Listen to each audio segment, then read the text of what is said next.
1 Samuel. 1 Samuel 1. There was a certain man of Ramathaim, a Zuphite from the hill country of Ephraim, whose name was Elkanah, son of Jeroham, son of Elihu, son of Tohu, son of Zuph, an Ephraimite. He had 2 wives. The name of the one was Hannah, and the name of the other Peninnah. Peninnah had children, but Hannah had no children.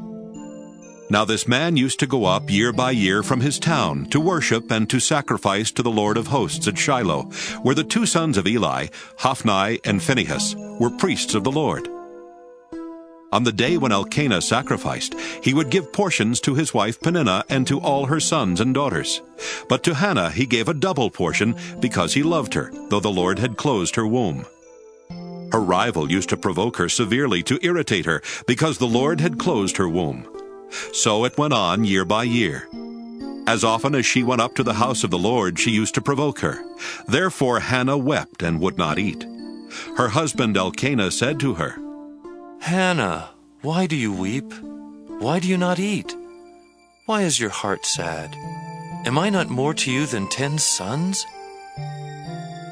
After they had eaten and drunk at Shiloh, Hannah rose and presented herself before the Lord. Now Eli the priest was sitting on the seat beside the doorpost of the temple of the Lord. She was deeply distressed, and prayed to the Lord, and wept bitterly.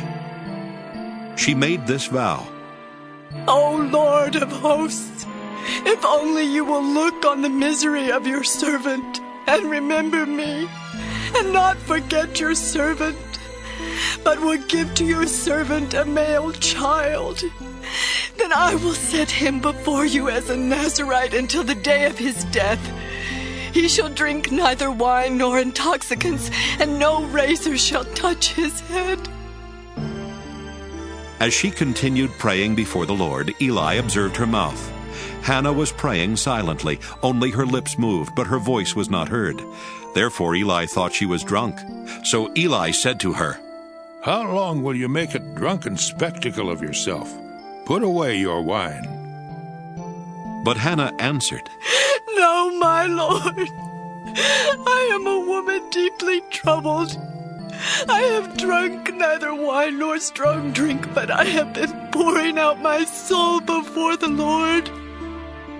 Do not regard your servant as a worthless woman, for I have been speaking out of my great anxiety and vexation all this time. Then Eli answered, Go in peace. The God of Israel grant the petition you have made to him. And she said, Let your servant find favor in your sight. Then the woman went to her quarters, ate and drank with her husband, and her countenance was sad no longer. They rose early in the morning and worshipped before the Lord. Then they went back to their house at Ramah. Elkanah knew his wife Hannah, and the Lord remembered her. In due time Hannah conceived and bore a son. She named him Samuel, for she said, I have asked him of the Lord. The man Elkanah and all his household went up to offer to the Lord the yearly sacrifice, and to pay his vow.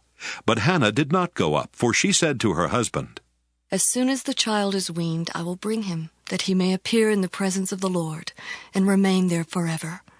I will offer him as a Nazirite for all time. Her husband Elkanah said to her, Do what seems best to you. Wait until you have weaned him. Only may the Lord establish his word.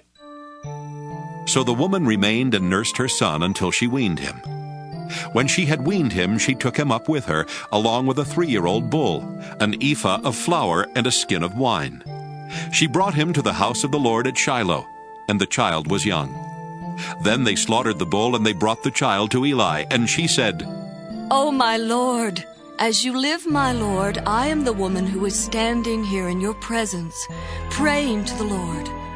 For this child I prayed, and the Lord has granted me the petition that I made to him.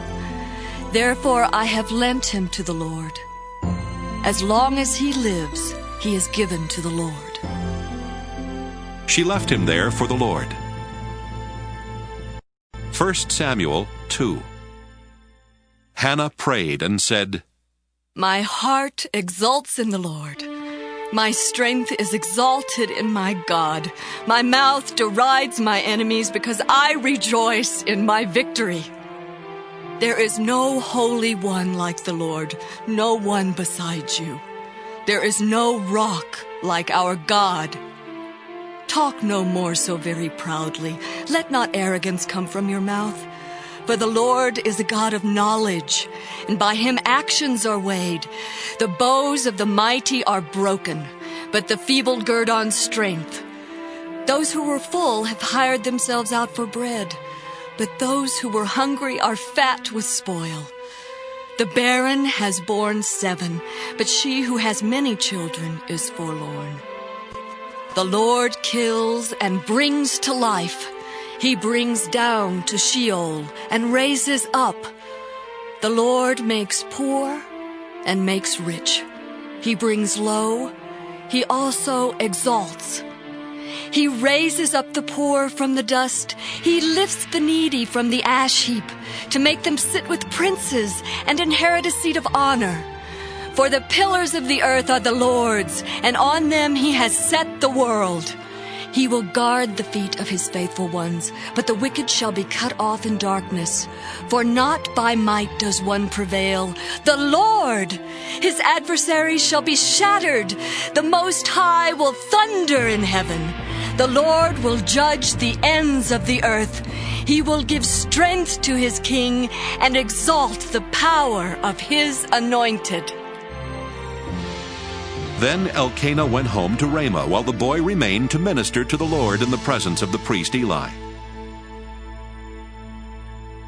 Now the sons of Eli were scoundrels. They had no regard for the Lord or for the duties of the priests to the people. When anyone offered sacrifice, the priest's servant would come while the meat was boiling, with a 3-pronged fork in his hand, and he would thrust it into the pan or kettle or cauldron or pot. All that the fork brought up, the priest would take for himself. This is what they did at Shiloh to all the Israelites who came there.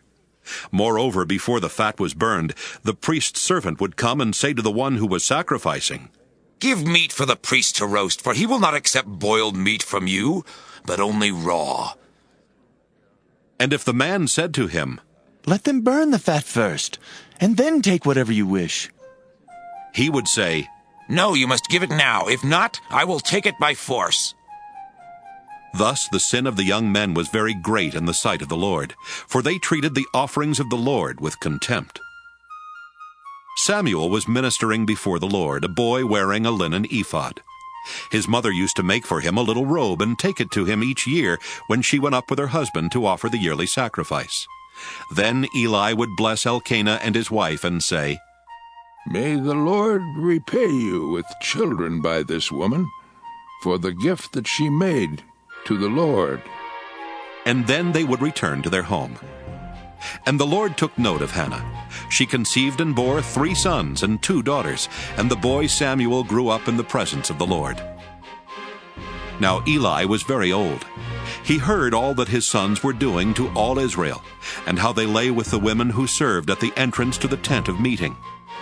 He said to them, "Why do you do such things? For I hear of your evil dealings from all these people. No, my sons, it is not a good report that I hear the people of the Lord spreading abroad. If one person sins against another, someone can intercede for the sinner with the Lord.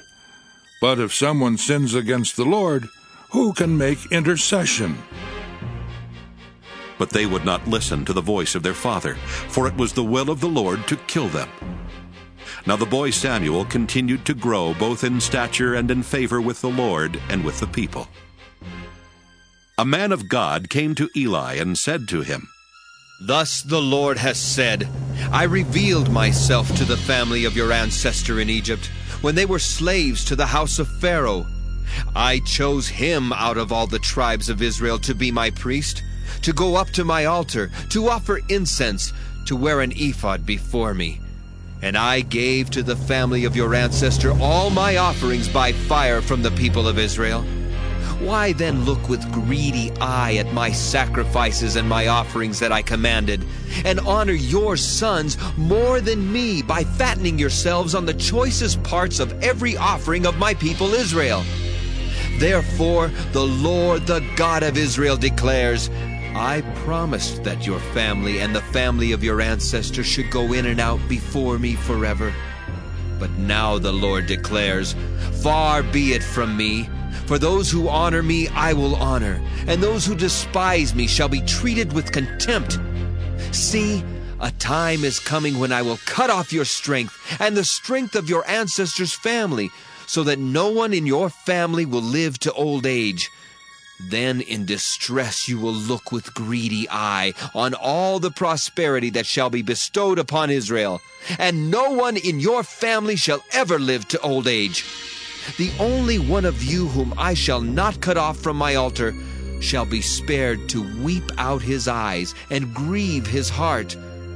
All the members of your household shall die by the sword. The fate of your 2 sons, Hophni and Phinehas, shall be the sign to you. Both of them shall die on the same day. I will raise up for myself a faithful priest, who shall do according to what is in my heart and in my mind. I will build him a sure house, and he shall go in and out before my anointed one forever. Everyone who is left in your family shall come to implore him for a piece of silver or a loaf of bread, and shall say, please put me in one of the priest's places, that I may eat a morsel of bread. 1 Samuel 3. Now the boy Samuel was ministering to the Lord under Eli. The word of the Lord was rare in those days. Visions were not widespread. At that time Eli, whose eyesight had begun to grow dim so that he could not see, was lying down in his room. The lamp of God had not yet gone out, and Samuel was lying down in the temple of the Lord, where the ark of God was. Then the Lord called, Samuel, Samuel. And he said, Here I am. And ran to Eli and said, Here I am, for you called me. But he said, I did not call. Lie down again. So he went and lay down. The Lord called again, Samuel. Samuel got up and went to Eli and said, Here I am, for you called me. But he said, I did not call, my son. Lie down again. Now Samuel did not yet know the Lord, and the word of the Lord had not yet been revealed to him.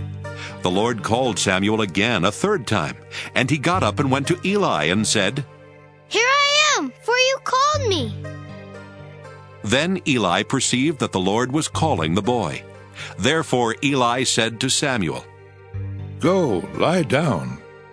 And if he calls you, you shall say, Speak, Lord, for your servant is listening. So Samuel went and lay down in his place. Now the Lord came and stood there, calling as before, Samuel, Samuel. And Samuel said, Speak, for your servant is listening. Then the Lord said to Samuel, See, I am about to do something in Israel that will make both ears of anyone who hears of it tingle. On that day I will fulfill against Eli all that I have spoken concerning his house from beginning to end.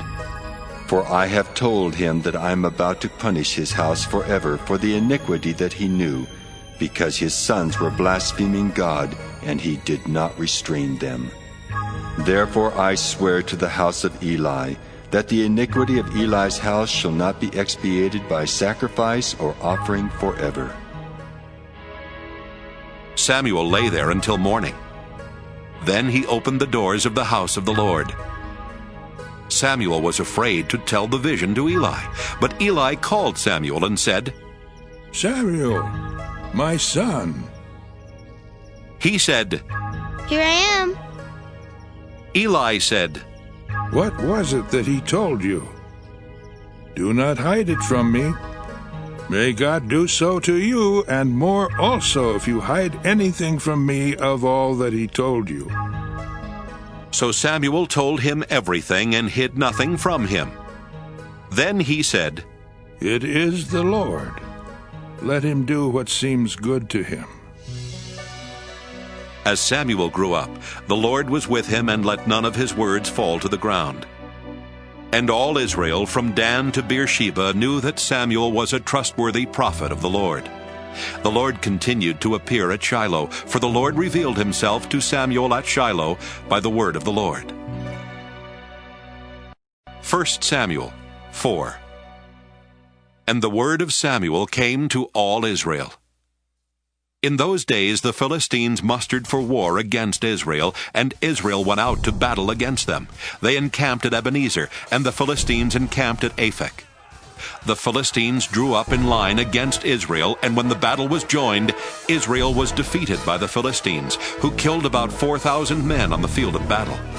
When the troops came to the camp, the elders of Israel said, "Why has the Lord put us to rout today before the Philistines? Let us bring the ark of the covenant of the Lord here from Shiloh, so that he may come among us and save us from the power of our enemies." So the people sent to Shiloh and brought from there the ark of the covenant of the Lord of hosts, who is enthroned on the cherubim. The two sons of Eli, Hophni and Phinehas, were there with the ark of the covenant of God. When the ark of the covenant of the Lord came into the camp, all Israel gave a mighty shout, so that the earth resounded. When the Philistines heard the noise of the shouting, they said, "What does this great shouting in the camp of the Hebrews mean?" When they learned that the ark of the Lord had come to the camp, the Philistines were afraid, for they said, "Gods have come into the camp!" They also said, "Woe to us, for nothing like this has happened before. Woe to us! Who can deliver us from the power of these mighty gods? These are the gods who struck the Egyptians with every sort of plague in the wilderness. Take courage and be men, O Philistines, in order not to become slaves to the Hebrews as they have been to you. Be men and fight!" So the Philistines fought. Israel was defeated, and they fled, every one to his home. There was a very great slaughter, for there fell of Israel 30,000 foot soldiers. The ark of God was captured, and the two sons of Eli, Hophni and Phinehas, died. A man of Benjamin ran from the battle line and came to Shiloh the same day, with his clothes torn and with earth upon his head. When he arrived, Eli was sitting upon his seat by the road watching, for his heart trembled for the ark of God. When the man came into the city and told the news, all the city cried out. When Eli heard the sound of the outcry, he said, "What is this uproar?" Then the man came quickly and told Eli. Now Eli was 98 years old, and his eyes were set, so that he could not see. The man said to Eli, "I have just come from the battle. I fled from the battle today." He said, "How did it go, my son?" The messenger replied, "Israel has fled before the Philistines, and there has also been a great slaughter among the troops. Your two sons also, Hophni and Phinehas, are dead, and the ark of God has been captured." When he mentioned the ark of God, Eli fell over backward from his seat by the side of the gate, and his neck was broken, and he died, for he was an old man and heavy. He had judged Israel 40 years. Now his daughter-in-law, the wife of Phinehas, was pregnant, about to give birth. When she heard the news that the ark of God was captured and that her father-in-law and her husband were dead, she bowed and gave birth, for her labor pains overwhelmed her. As she was about to die, the women attending her said to her, "Do not be afraid, for you have borne a son." But she did not answer or give heed. She named the child Ichabod, meaning the glory has departed from Israel, because the ark of God had been captured, and because of her father-in-law and her husband.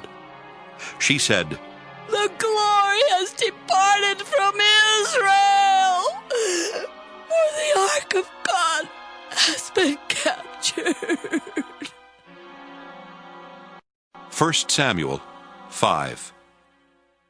When the Philistines captured the ark of God, they brought it from Ebenezer to Ashdod. Then the Philistines took the ark of God and brought it into the house of Dagon, and placed it beside Dagon. When the people of Ashdod rose early the next day, there was Dagon fallen on his face to the ground before the ark of the Lord. So they took Dagon and put him back in his place. But when they rose early on the next morning, Dagon had fallen on his face to the ground before the ark of the Lord, and the head of Dagon and both his hands were lying cut off upon the threshold. Only the trunk of Dagon was left to him. This is why the priests of Dagon and all who enter the house of Dagon do not step on the threshold of Dagon in Ashdod to this day.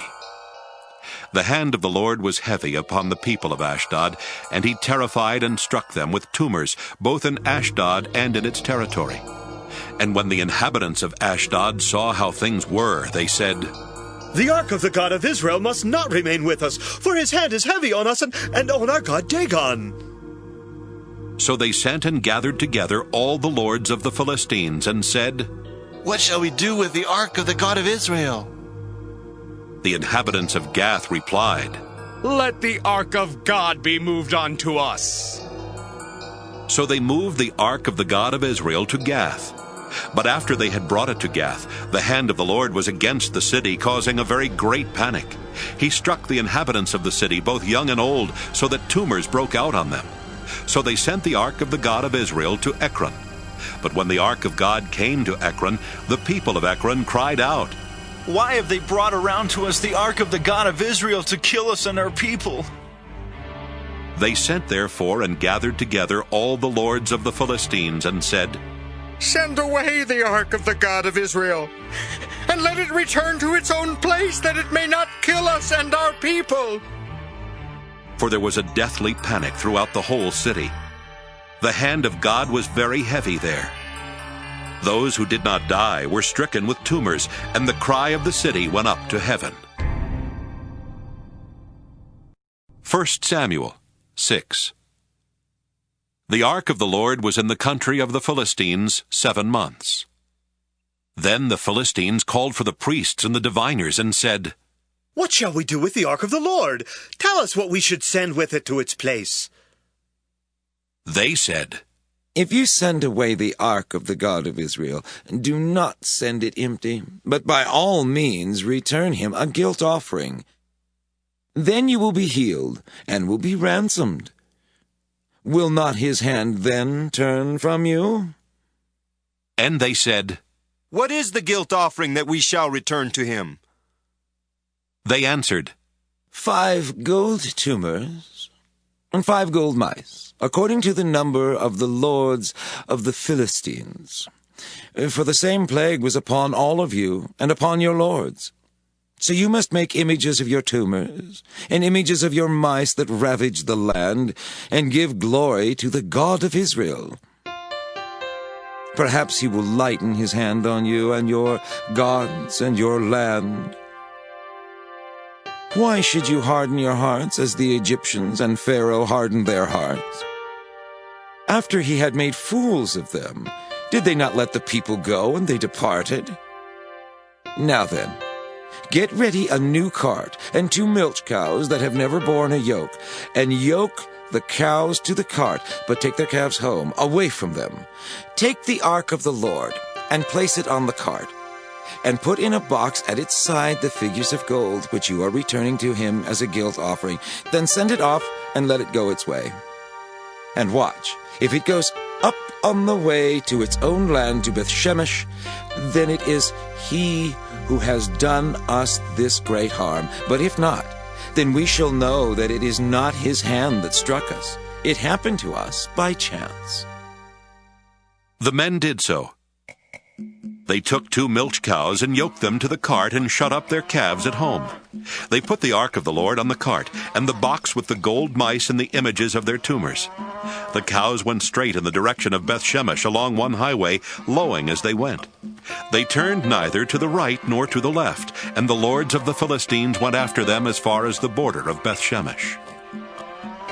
Now the people of Bethshemesh were reaping their wheat harvest in the valley.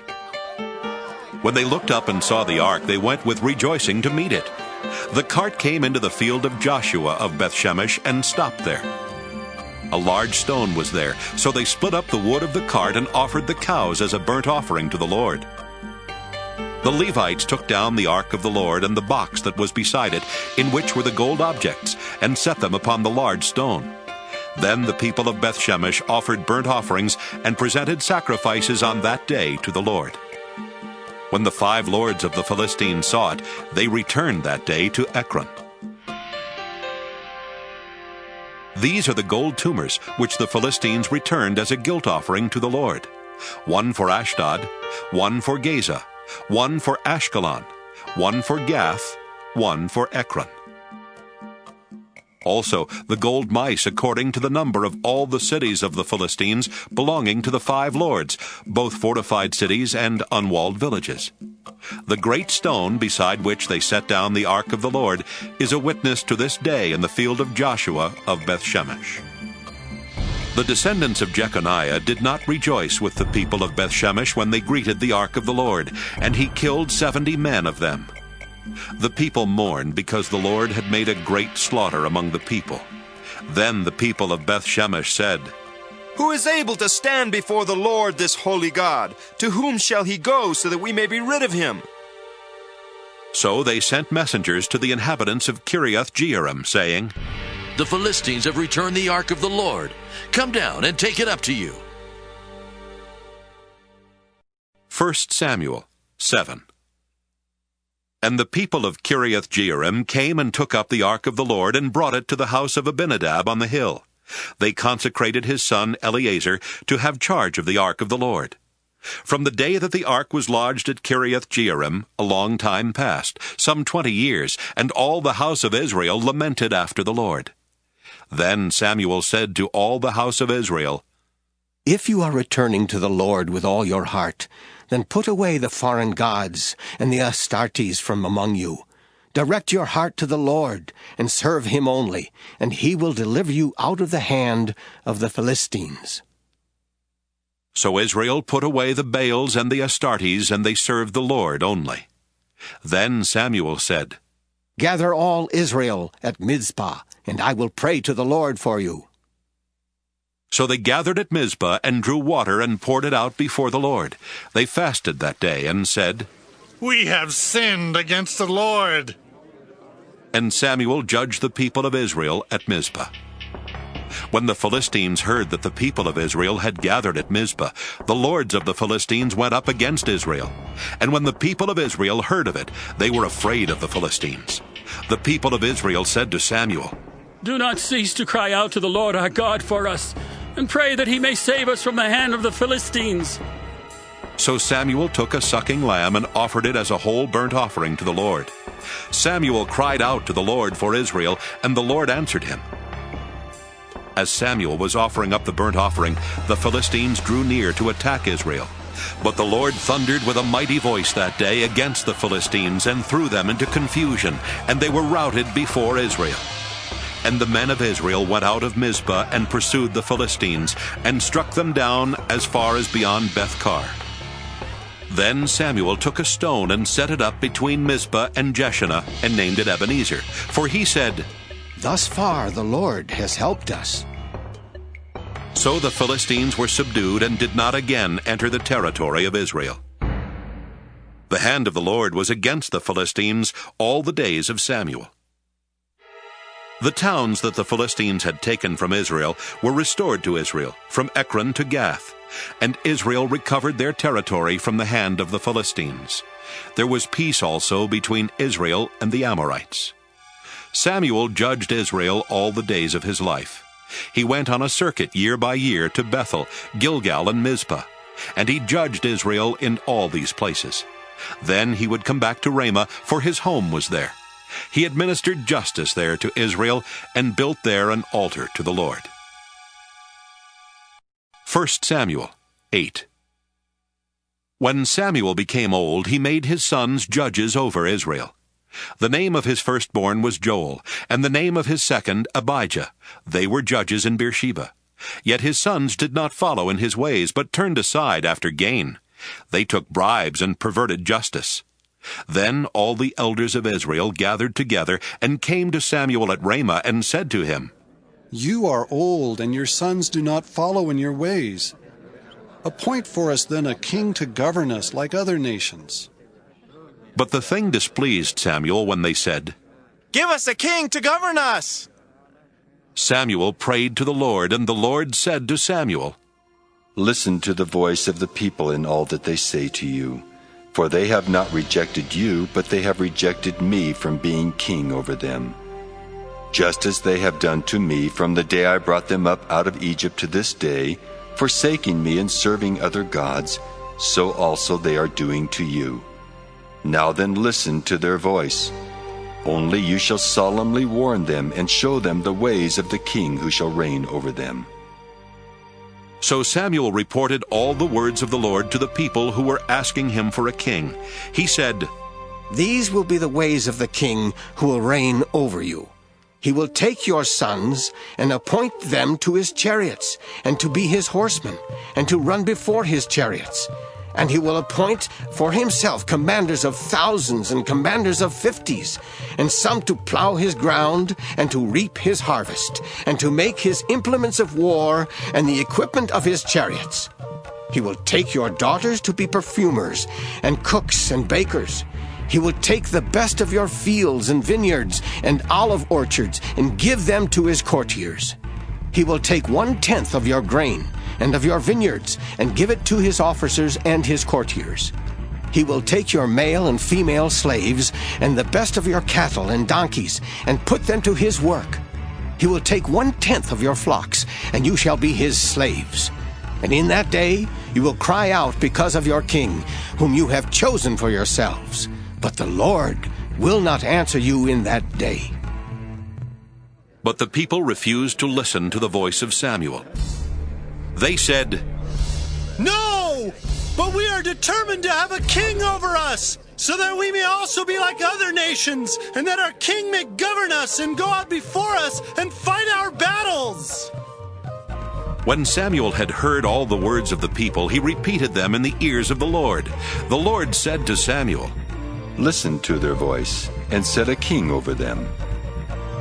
Samuel then said to the people of Israel, "Each of you return home." 1 Samuel 9. There was a man of Benjamin whose name was Kish, son of Abiel, son of Zeror, son of Bechorath, son of Aphiah, a Benjaminite, a man of wealth. He had a son whose name was Saul, a handsome young man. There was not a man among the people of Israel more handsome than he. He stood head and shoulders above everyone else. Now the donkeys of Kish, Saul's father, had strayed. So Kish said to his son Saul, "Take one of the boys with you. Go and look for the donkeys." He passed through the hill country of Ephraim, and passed through the land of Shalisha, but they did not find them. And they passed through the land of Shaalim, but they were not there. Then he passed through the land of Benjamin, but they did not find them. When they came to the land of Zuph, Saul said to the boy who was with him, "Let us turn back, or my father will stop worrying about the donkeys and worry about us." But he said to him, "There is a man of God in this town. He is a man held in honor. Whatever he says always comes true. Let us go there now. Perhaps he will tell us about the journey on which we have set out." Then Saul replied to the boy, "But if we go, what can we bring the man? For the bread in our sacks is gone, and there is no present to bring to the man of God. What have we?" The boy answered Saul again, "Here, I have with me a 1/4 shekel of silver. I will give it to the man of God to tell us our way." Formerly in Israel, anyone who went to inquire of God would say, "Come, let us go to the seer," for the one who is now called a prophet was formerly called a seer. Saul said to the boy, "Good. Come, let us go." So they went to the town where the man of God was. As they went up the hill to the town, they met some girls coming out to draw water, and said to them, "Is the seer here?" They answered, "Yes, there he is just ahead of you. Hurry! He has come just now to the town because the people have a sacrifice today at the shrine. As soon as you enter the town, you will find him before he goes up to the shrine to eat." For the people will not eat until he comes, since he must bless the sacrifice. Afterward, those eat who are invited. Now go up, for you will meet him immediately." So they went up to the town. As they were entering the town, they saw Samuel coming out toward them on his way up to the shrine. Now the day before Saul came, the Lord had revealed to Samuel, "Tomorrow about this time I will send to you a man from the land of Benjamin, and you shall anoint him to be ruler over my people Israel. He shall save my people from the hand of the Philistines." For I have seen the suffering of my people, because their outcry has come to me. When Samuel saw Saul, the Lord told him, Here is the man of whom I spoke to you. He it is who shall rule over my people. Then Saul approached Samuel inside the gate and said, Tell me, please, where is the house of the seer? Samuel answered Saul, I am the seer. Go up before me to the shrine, for today you shall eat with me. And in the morning I will let you go, and will tell you all that is on your mind. As for your donkeys that were lost 3 days ago, give no further thought to them, for they have been found. And on whom is all Israel's desire fixed, if not on you and on all your ancestral house? Saul answered, I am only a Benjaminite, from the least of the tribes of Israel, and my family is the humblest of all the families of the tribe of Benjamin. Why then have you spoken to me in this way? Then Samuel took Saul and his servant boy and brought them into the hall, and gave them a place at the head of those who had been invited, of whom there were about 30. And Samuel said to the cook, Bring the portion I gave you, the one I asked you to put aside. The cook took up the thigh and what went with it, and set them before Saul. Samuel said, See, what was kept is set before you.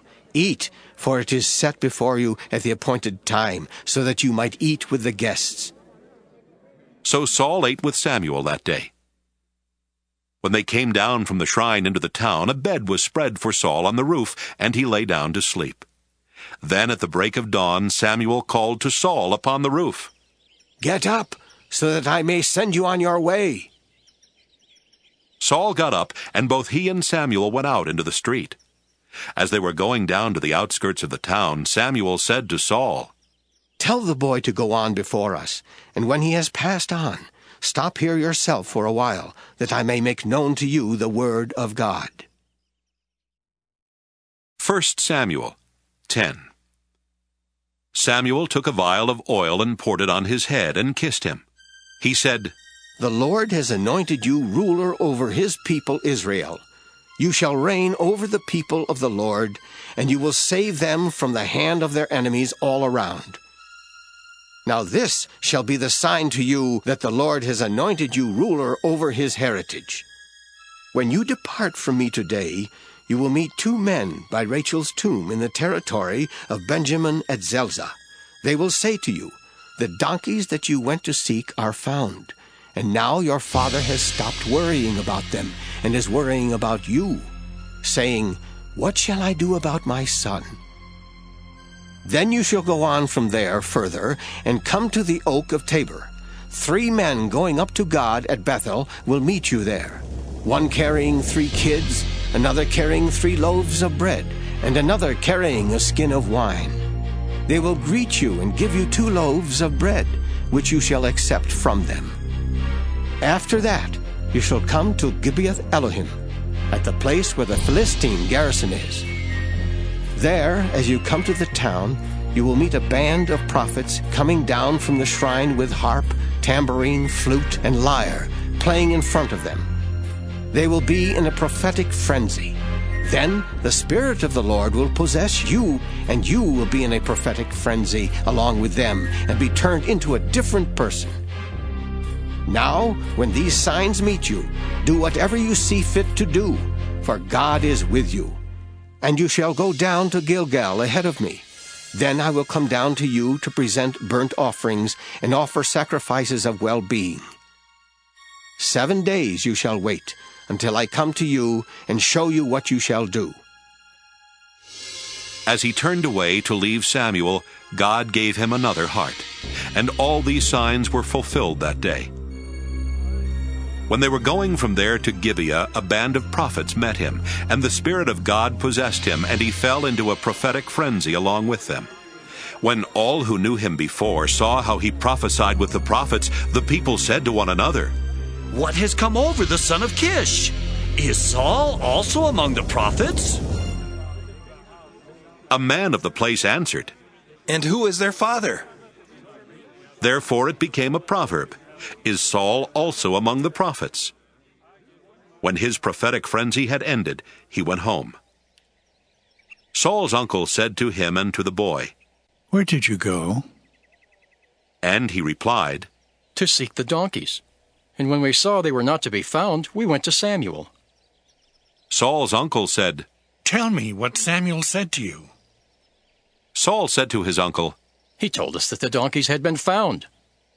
But about the matter of the kingship of which Samuel had spoken, he did not tell him anything.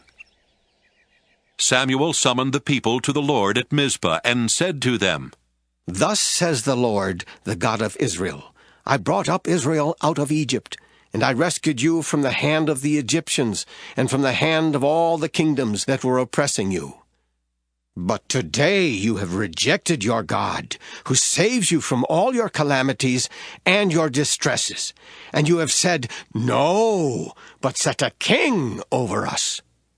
Now therefore present yourselves before the Lord by your tribes and by your clans." Then Samuel brought all the tribes of Israel near, and the tribe of Benjamin was taken by lot. He brought the tribe of Benjamin near by its families, and the family of the Matrites was taken by lot. Finally he brought the family of the Matrites near, man by man, and Saul the son of Kish was taken by lot. But when they sought him, he could not be found. So they inquired again of the Lord, "Did the man come here?"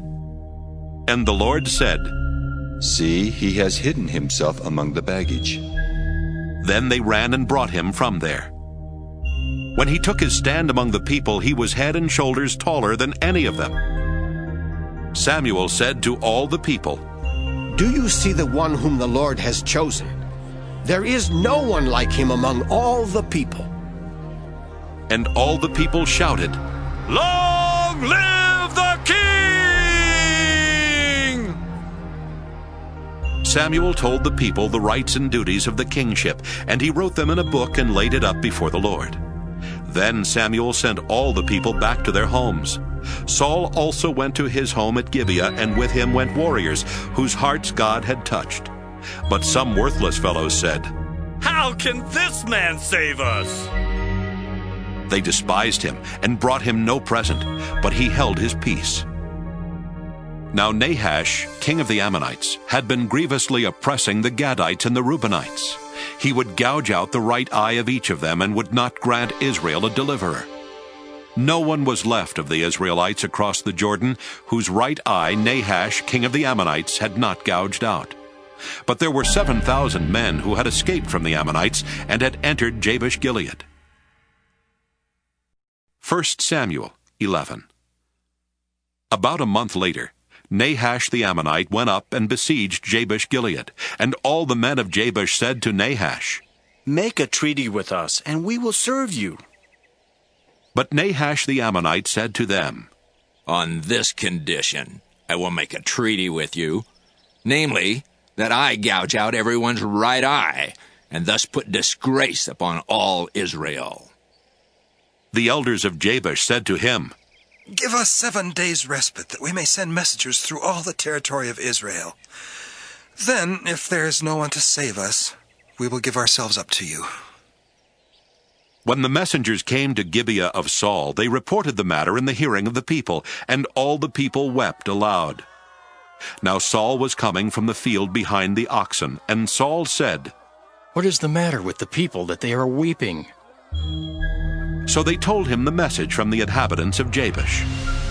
And the Spirit of God came upon Saul in power when he heard these words, and his anger was greatly kindled. He took a yoke of oxen and cut them in pieces and sent them throughout all the territory of Israel by messenger, saying, "Whoever does not come out after Saul and Samuel, so shall it be done to his oxen." Then the dread of the Lord fell upon the people, and they came out as one. When he mustered them at Bezek, those from Israel were 300,000, and those from Judah 70,000. They said to the messengers who had come, "Thus shall you say to the inhabitants of Jabesh Gilead, Tomorrow, by the time the sun is hot, you shall have deliverance." When the messengers came and told the inhabitants of Jabesh, they rejoiced. So the inhabitants of Jabesh said, "Tomorrow we will give ourselves up to you, and you may do to us whatever seems good to you." The next day, Saul put the people in 3 companies. At the morning watch, they came into the camp and cut down the Ammonites until the heat of the day. And those who survived were scattered, so that no 2 of them were left together. The people said to Samuel, "Who is it that said, 'Shall Saul reign over us?' Give them to us, so that we may put them to death." But Saul said, "No one shall be put to death this day, for today the Lord has brought deliverance to Israel." Samuel said to the people, "Come, let us go to Gilgal, and there renew the kingship." So all the people went to Gilgal, and there they made Saul king before the Lord in Gilgal. There they sacrificed offerings of well-being before the Lord, and there Saul and all the Israelites rejoiced greatly. 1 Samuel 12. Samuel said to all Israel, "I have listened to you in all that you have said to me, and have set a king over you. See, it is the king who leads you now. I am old and gray, but my sons are with you. I have led you from my youth until this day. Here I am. Testify against me before the Lord and before his anointed. Whose ox have I taken? Or whose donkey have I taken? Or whom have I defrauded? Whom have I oppressed?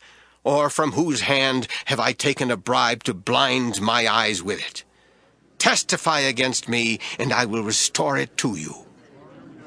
They said, "You have not defrauded us or oppressed us or taken anything from the hand of anyone." He said to them, "The Lord is witness against you, and his anointed is witness this day, that you have not found anything in my hand." And they said, "He is witness."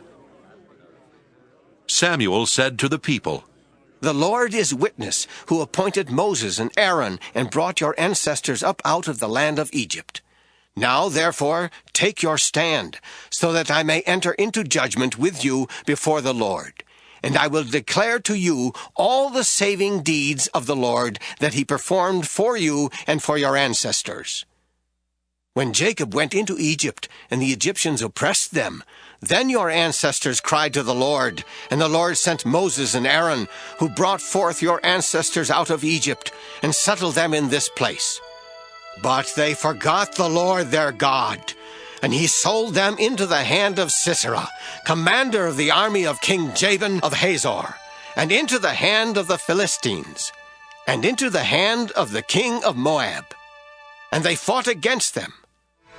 Then they cried to the Lord and said, 'We have sinned, because we have forsaken the Lord, and have served the Baals and the Astartes. But now rescue us out of the hand of our enemies, and we will serve you.' And the Lord sent Jerubbaal, and Barak, and Jephthah, and Samson, and rescued you out of the hand of your enemies on every side, and you lived in safety. But when you saw that King Nahash of the Ammonites came against you, you said to me, 'No, but a king shall reign over us,' though the Lord your God was your king. See, here is the king whom you have chosen, for whom you have asked. See, the Lord has set a king over you. If you will fear the Lord and serve him and heed his voice, and not rebel against the commandment of the Lord, and if both you and the king who reigns over you will follow the Lord your God, it will be well. But if you will not heed the voice of the Lord, but rebel against the commandment of the Lord, then the hand of the Lord will be against you and your king. Now, therefore, take your stand, and see this great thing that the Lord will do before your eyes. Is it not the wheat harvest today? I will call upon the Lord, that he may send thunder and rain, and you shall know and see that the wickedness that you have done in the sight of the Lord is great in demanding a king for yourselves." So Samuel called upon the Lord, and the Lord sent thunder and rain that day, and all the people greatly feared the Lord and Samuel. All the people said to Samuel, "Pray to the Lord your God for your servants, so that we may not die, for we have added to all our sins the evil of demanding a king for ourselves." And Samuel said to the people, do not be afraid. You have done all this evil, yet do not turn aside from following the Lord, but serve the Lord with all your heart. And do not turn aside after useless things that cannot profit or save, for they are useless. For the Lord will not cast away his people for his great name's sake, because it has pleased the Lord to make you a people for himself. Moreover, as for me, far be it from me that I should sin against the Lord by ceasing to pray for you. And I will instruct you in the good and the right way. Only fear the Lord, and serve him faithfully with all your heart. For consider what great things he has done for you. But if you still do wickedly, you shall be swept away, both you and your king. 1 Samuel 13. Saul was number unknown, years old when he began to reign, and he reigned unknown number, and 2 years over Israel. Saul chose 3,000 out of Israel. 2,000 were with Saul in Michmash and the hill country of Bethel, and 1,000 were with Jonathan in Gibeah of Benjamin. The rest of the people he sent home to their tents. Jonathan defeated the garrison of the Philistines that was at Geba, and the Philistines heard of it. And Saul blew the trumpet throughout all the land, saying, "Let the Hebrews hear!" When all Israel heard that Saul had defeated the garrison of the Philistines, and also that Israel had become odious to the Philistines, the people were called out to join Saul at Gilgal. The Philistines mustered to fight with Israel 30,000 chariots and 6,000 horsemen, and troops like the sand on the seashore in multitude. They came up and encamped at Michmash, to the east of Bethaven. When the Israelites saw that they were in distress, for the troops were hard-pressed, the people hid themselves in caves, and in holes, and in rocks, and in tombs, and in cisterns. Some Hebrews crossed the Jordan to the land of Gad and Gilead. Saul was still at Gilgal, and all the people followed him, trembling. He waited 7 days, the time appointed by Samuel. But Samuel did not come to Gilgal, and the people began to slip away from Saul. So Saul said, "Bring the burnt offering here to me, and the offerings of well-being." And he offered the burnt offering. As soon as he had finished offering the burnt offering, Samuel arrived. And Saul went out to meet him and salute him. Samuel said, "What have you done?" Saul replied, "When I saw that the people were slipping away from me, and that you did not come within the days appointed, and that the Philistines were mustering at Michmash, I said, 'Now the Philistines will come down upon me at Gilgal, and I have not entreated the favor of the Lord.' So I forced myself and offered the burnt offering." Samuel said to Saul, "You have done foolishly. You have not kept the commandment of the Lord your God, which he commanded you. The Lord would have established your kingdom over Israel forever, but now your kingdom will not continue. The Lord has sought out a man after his own heart, and the Lord has appointed him to be ruler over his people, because you have not kept what the Lord commanded you." And Samuel left and went on his way from Gilgal. The rest of the people followed Saul to join the army. They went up from Gilgal toward Gibeah of Benjamin. Saul counted the people who were present with him, about 600 men. Saul, his son Jonathan, and the people who were present with them stayed in Geba of Benjamin. But the Philistines encamped at Michmash. And raiders came out of the camp of the Philistines in 3 companies. One company turned toward Ophrah, to the land of Shul. Another company turned toward Beth-horon, and another company turned toward the mountain that looks down upon the valley of Zeboim toward the wilderness. Now there was no smith to be found throughout all the land of Israel, for the Philistines said, "The Hebrews must not make swords or spears for themselves." So all the Israelites went down to the Philistines to sharpen their plowshare, mattocks, axes, or sickles. The charge was 2/3 of a shekel for the plowshares and for the mattocks, and 1/3 of a shekel for sharpening the axes and for setting the goads. So on the day of the battle, neither sword nor spear was to be found in the possession of any of the people with Saul and Jonathan, but Saul and his son Jonathan had them. Now a garrison of the Philistines had gone out to the pass of Michmash. 1 Samuel 14. One day Jonathan, son of Saul, said to the young man who carried his armor, "Come, let us go over to the Philistine garrison on the other side." But he did not tell his father. Saul was staying in the outskirts of Gibeah under the pomegranate tree that is at Migron.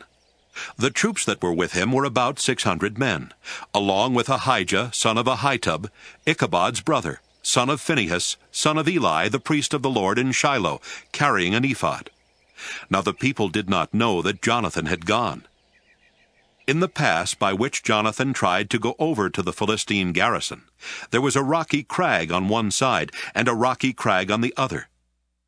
The name of the one was Bozez, and the name of the other Seneh. One crag rose on the north in front of Michmash, and the other on the south in front of Geba. Jonathan said to the young man who carried his armor, "Come, let us go over to the garrison of these uncircumcised. It may be that the Lord will act for us, for nothing can hinder the Lord from saving by many or by few." His armor-bearer said to him, "Do all that your mind inclines to. I am with you. As your mind is, so is mine." Then Jonathan said, "Now we will cross over to those men and will show ourselves to them. If they say to us, 'Wait until we come to you,' then we will stand still in our place and we will not go up to them.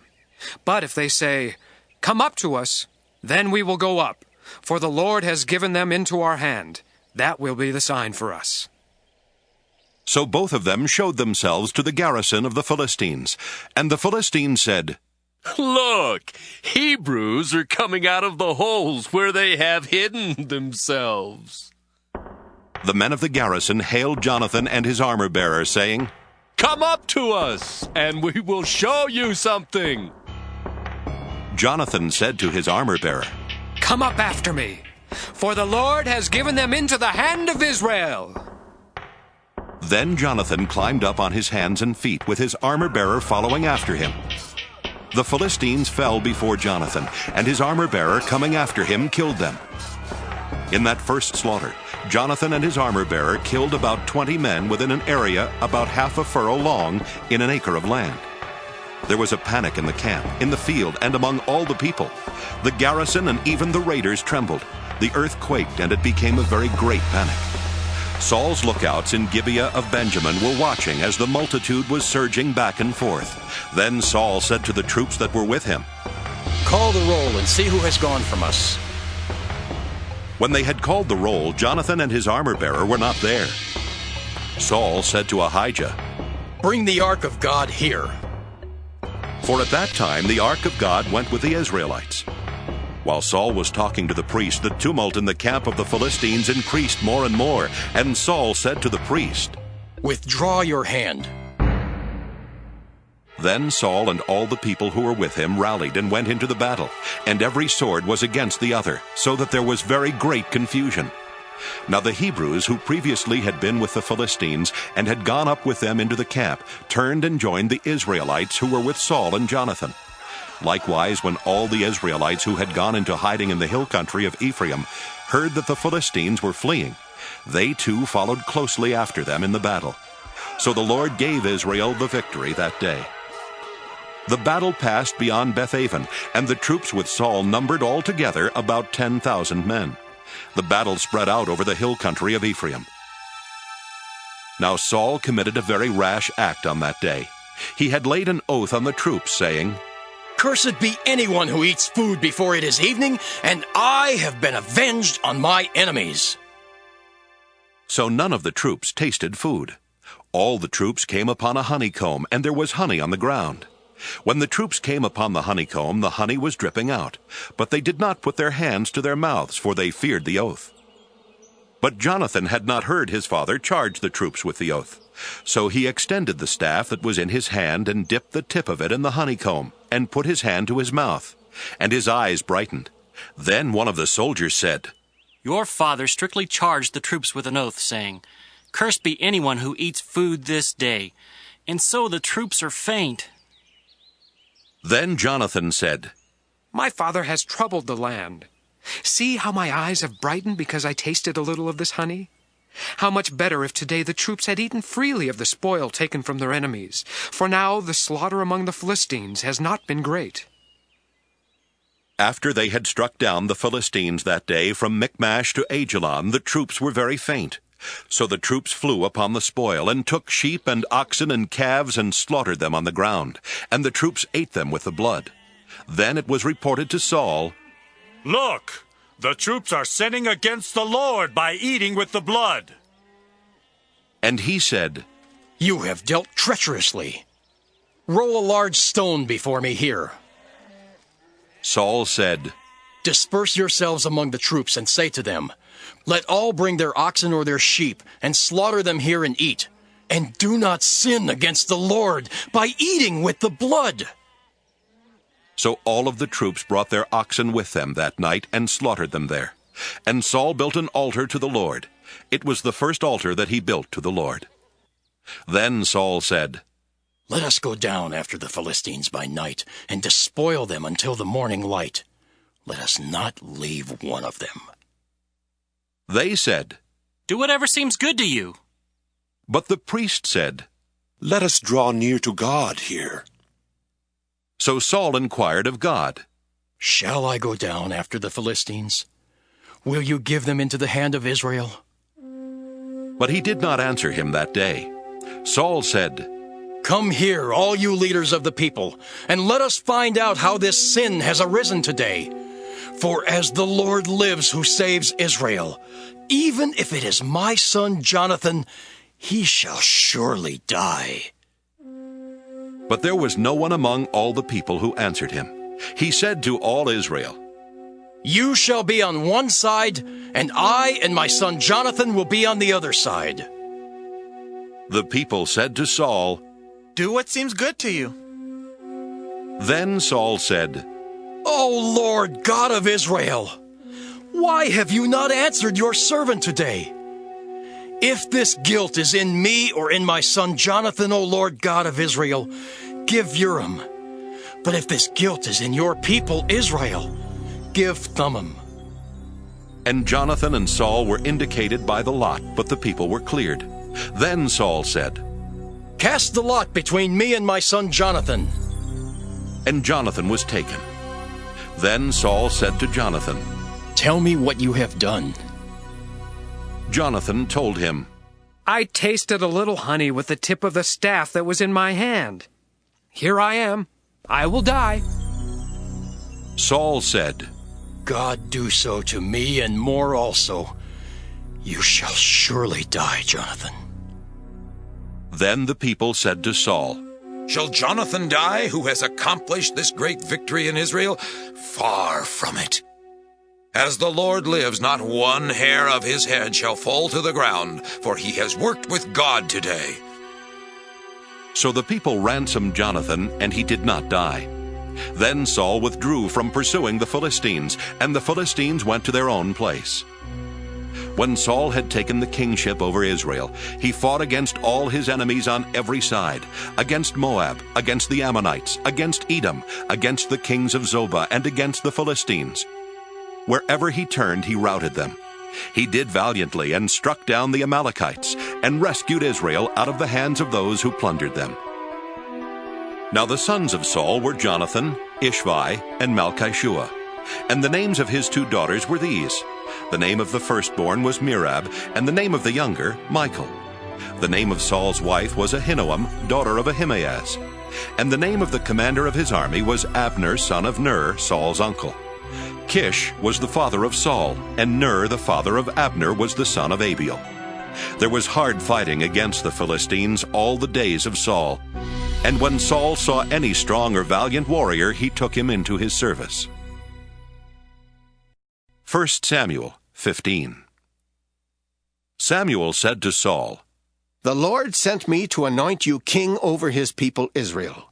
Now, therefore, listen to the words of the Lord. Thus says the Lord of hosts, I will punish the Amalekites for what they did in opposing the Israelites when they came up out of Egypt. Now go and attack Amalek and utterly destroy all that they have. Do not spare them, but kill both man and woman, child and infant, ox and sheep, camel and donkey. So Saul summoned the people and numbered them in Telaim, 200,000 foot soldiers and 10,000 soldiers of Judah. Saul came to the city of the Amalekites and lay in wait in the valley. Saul said to the Kenites, Go, leave, withdraw from among the Amalekites, or I will destroy you with them. For you showed kindness to all the people of Israel when they came up out of Egypt. So the Kenites withdrew from the Amalekites. Saul defeated the Amalekites from Havilah as far as Shur, which is east of Egypt. He took King Agag of the Amalekites alive, but utterly destroyed all the people with the edge of the sword. Saul and the people spared Agag, and the best of the sheep and of the cattle and of the fatlings, and the lambs and all that was valuable, and would not utterly destroy them. All that was despised and worthless they utterly destroyed. The word of the Lord came to Samuel. I regret that I made Saul king, for he has turned back from following me, and has not carried out my commands. Samuel was angry, and he cried out to the Lord all night. Samuel rose early in the morning to meet Saul, and Samuel was told, Saul went to Carmel, where he set up a monument for himself, and on returning, he passed on down to Gilgal. When Samuel came to Saul, Saul said to him, May you be blessed by the Lord. I have carried out the command of the Lord. But Samuel said, What then is this bleating of sheep in my ears, and the lowing of cattle that I hear? Saul said, They have brought them from the Amalekites, for the people spared the best of the sheep and the cattle to sacrifice to the Lord your God. But the rest we have utterly destroyed. Then Samuel said to Saul, Stop! I will tell you what the Lord said to me last night. He replied, Speak. Samuel said, Though you are little in your own eyes, are you not the head of the tribes of Israel? The Lord anointed you king over Israel, and the Lord sent you on a mission and said, Go, utterly destroy the sinners, the Amalekites, and fight against them until they are consumed. Why then did you not obey the voice of the Lord? Why did you swoop down on the spoil and do what was evil in the sight of the Lord? Saul said to Samuel, I have obeyed the voice of the Lord. I have gone on the mission on which the Lord sent me. I have brought Agag, the king of Amalek, and I have utterly destroyed the Amalekites. But from the spoil, the people took sheep and cattle, the best of the things devoted to destruction, to sacrifice to the Lord your God in Gilgal. And Samuel said, Has the Lord as great delight in burnt offerings and sacrifices as in obeying the voice of the Lord? Surely to obey is better than sacrifice, and to heed than the fat of rams. For rebellion is no less a sin than divination, and stubbornness is like iniquity and idolatry. Because you have rejected the word of the Lord, he has also rejected you from being king.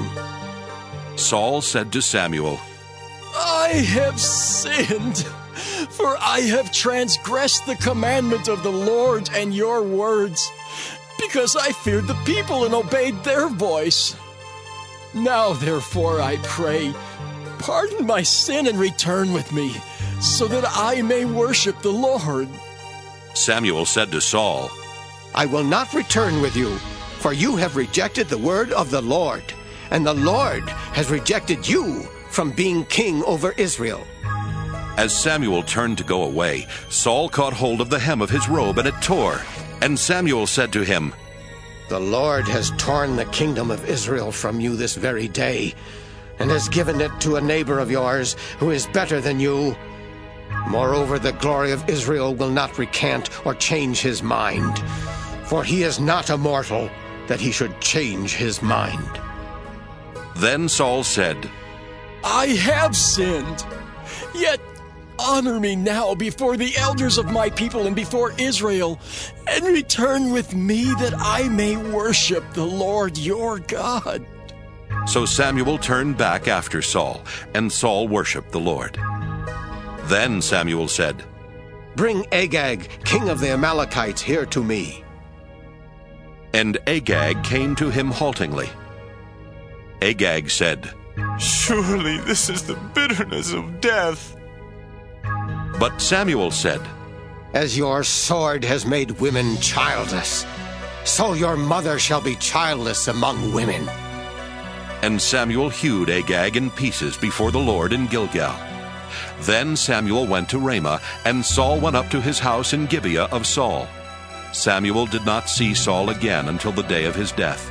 But Samuel grieved over Saul, and the Lord was sorry that he had made Saul king over Israel. 1 Samuel 16. The Lord said to Samuel, How long will you grieve over Saul? I have rejected him from being king over Israel. Fill your horn with oil and set out. I will send you to Jesse the Bethlehemite, for I have provided for myself a king among his sons. Samuel said, How can I go? If Saul hears of it, he will kill me. And the Lord said, Take a heifer with you and say, I have come to sacrifice to the Lord. Invite Jesse to the sacrifice, and I will show you what you shall do, and you shall anoint for me the one whom I name to you. Samuel did what the Lord commanded and came to Bethlehem. The elders of the city came to meet him trembling and said, Do you come peaceably? He said, Peaceably. I have come to sacrifice to the Lord. Sanctify yourselves and come with me to the sacrifice. And he sanctified Jesse and his sons and invited them to the sacrifice. When they came, he looked on Eliab and thought, Surely the Lord's anointed is now before the Lord. But the Lord said to Samuel, Do not look on his appearance or on the height of his stature, because I have rejected him. For the Lord does not see as mortals see. They look on the outward appearance, but the Lord looks on the heart. Then Jesse called Abinadab and made him pass before Samuel. He said, Neither has the Lord chosen this one. Then Jesse made Shammah pass by, and he said, Neither has the Lord chosen this one. Jesse made 7 of his sons pass before Samuel, and Samuel said to Jesse, The Lord has not chosen any of these. Samuel said to Jesse, Are all your sons here? And he said, There remains yet the youngest, but he's keeping the sheep. And Samuel said to Jesse, Send and bring him, for we will not sit down until he comes here. He sent and brought him in. Now he was ruddy and had beautiful eyes, and was handsome. The Lord said, Rise and anoint him, for this is the one. Then Samuel took the horn of oil and anointed him in the presence of his brothers. And the Spirit of the Lord came mightily upon David from that day forward. Samuel then set out and went to Ramah. Now the Spirit of the Lord departed from Saul, and an evil spirit from the Lord tormented him. And Saul's servants said to him, See now, an evil spirit from God is tormenting you. Let our Lord now command the servants who attend you to look for someone who is skillful in playing the lyre. And when the evil spirit from God is upon you, he will play it, and you will feel better. So Saul said to his servants, Provide for me someone who can play well, and bring him to me. One of the young men answered, I have seen a son of Jesse the Bethlehemite, who is skillful in playing, a man of valor, a warrior, prudent in speech, and a man of good presence, and the Lord is with him. So Saul sent messengers to Jesse and said, Send me your son David, who is with the sheep. Jesse took a donkey loaded with bread, a skin of wine, and a kid, and sent them by his son David to Saul. And David came to Saul and entered his service. Saul loved him greatly, and he became his armor-bearer. Saul sent to Jesse, saying, Let David remain in my service, for he has found favor in my sight. And whenever the evil spirit from God came upon Saul, David took the lyre and played it with his hand, and Saul would be relieved and feel better, and the evil spirit would depart from him. 1 Samuel 17. Now the Philistines gathered their armies for battle. They were gathered at Soko, which belongs to Judah, and encamped between Soko and Azekah in Ephes Dammim. Saul and the Israelites gathered and encamped in the valley of Elah, and formed ranks against the Philistines. The Philistines stood on the mountain on the one side, and Israel stood on the mountain on the other side, with a valley between them. And there came out from the camp of the Philistines a champion named Goliath of Gath, whose height was 6 cubits and a span. He had a helmet of bronze on his head, and he was armed with a coat of mail. The weight of the coat was 5,000 shekels of bronze. He had greaves of bronze on his legs, and a javelin of bronze slung between his shoulders. The shaft of his spear was like a weaver's beam, and his spear's head weighed 600 shekels of iron, and his shield-bearer went before him. He stood and shouted to the ranks of Israel, "Why have you come out to draw up for battle? Am I not a Philistine, and are you not servants of Saul? Choose a man for yourselves, and let him come down to me. If he is able to fight with me and kill me, then we will be your servants. But if I prevail against him and kill him, then you shall be our servants and serve us." And the Philistines said, "Today I defy the ranks of Israel. Give me a man that we may fight together." When Saul and all Israel heard these words of the Philistine, they were dismayed and greatly afraid. Now David was the son of an Ephrathite of Bethlehem in Judah, named Jesse, who had 8 sons. In the days of Saul, the man was already old and advanced in years. The 3 eldest sons of Jesse had followed Saul to the battle. The names of his 3 sons who went to the battle were Eliab the firstborn, and next to him Abinadab, and the third Shammah. David was the youngest. The 3 eldest followed Saul, but David went back and forth from Saul to feed his father's sheep at Bethlehem. For 40 days the Philistine came forward and took his stand, morning and evening. Jesse said to his son David, "Take for your brothers an ephah of this parched grain, and these 10 loaves, and carry them quickly to the camp, to your brothers. Also take these 10 cheeses to the commander of their 1,000. See how your brothers fare, and bring some token from them." Now Saul and they and all the men of Israel were in the valley of Elah, fighting with the Philistines. David rose early in the morning, left the sheep with a keeper, took the provisions, and went as Jesse had commanded him. He came to the encampment as the army was going forth to the battle line, shouting the war cry. Israel and the Philistines drew up for battle, army against army. David left the things in charge of the keeper of the baggage, ran to the ranks, and went and greeted his brothers. As he talked with them, the champion, the Philistine of Gath, Goliath by name, came up out of the ranks of the Philistines and spoke the same words as before, and David heard him. All the Israelites, when they saw the man, fled from him and were very much afraid. The Israelites said, "Have you seen this man who has come up? Surely he has come up to defy Israel. The king will greatly enrich the man who kills him, and will give him his daughter, and make his family free in Israel." David said to the men who stood by him, "What shall be done for the man who kills this Philistine, and takes away the reproach from Israel? For who is this uncircumcised Philistine, that he should defy the armies of the living God?" The people answered him in the same way, "So shall it be done for the man who kills him." His eldest brother Eliab heard him talking to the men, and Eliab's anger was kindled against David. He said, "Why have you come down? With whom have you left those few sheep in the wilderness? I know your presumption and the evil of your heart, for you have come down just to see the battle." David said, "What have I done now? It was only a question." He turned away from him toward another and spoke in the same way, and the people answered him again as before. When the words that David spoke were heard, they repeated them before Saul, and he sent for him. David said to Saul, "Let no one's heart fail because of him. Your servant will go and fight with this Philistine." Saul said to David, You are not able to go against this Philistine to fight with him, for you are just a boy, and he has been a warrior from his youth.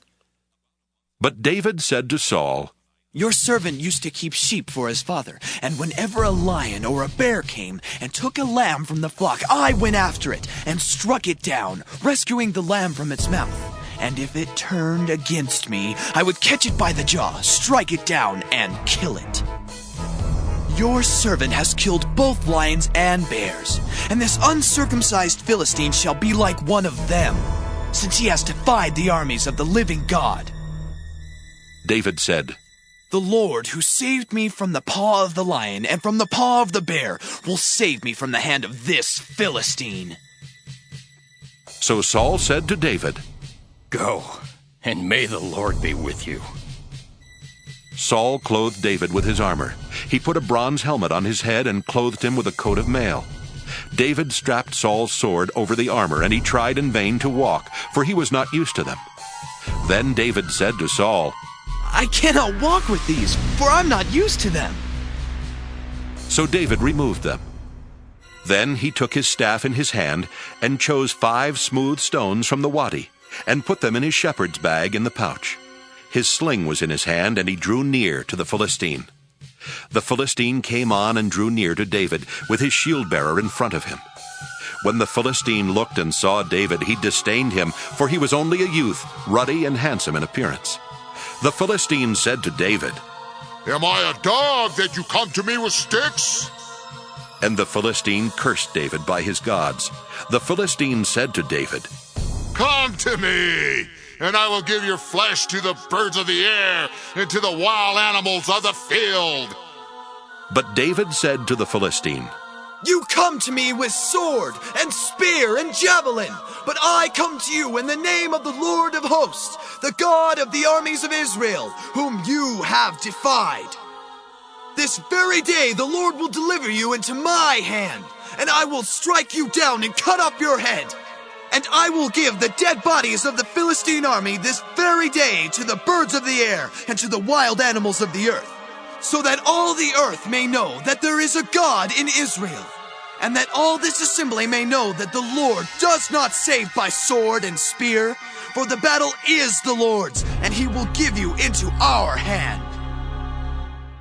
When the Philistine drew nearer to meet David, David ran quickly toward the battle line to meet the Philistine. David put his hand in his bag, took out a stone, slung it, and struck the Philistine on his forehead. The stone sank into his forehead, and he fell face down on the ground. So David prevailed over the Philistine with a sling and a stone, striking down the Philistine and killing him. There was no sword in David's hand. Then David ran and stood over the Philistine. He grasped his sword, drew it out of its sheath, and killed him. Then he cut off his head with it. When the Philistines saw that their champion was dead, they fled. The troops of Israel and Judah rose up with a shout and pursued the Philistines as far as Gath and the gates of Ekron, so that the wounded Philistines fell on the way from Shaaraim as far as Gath and Ekron. The Israelites came back from chasing the Philistines, and they plundered their camp.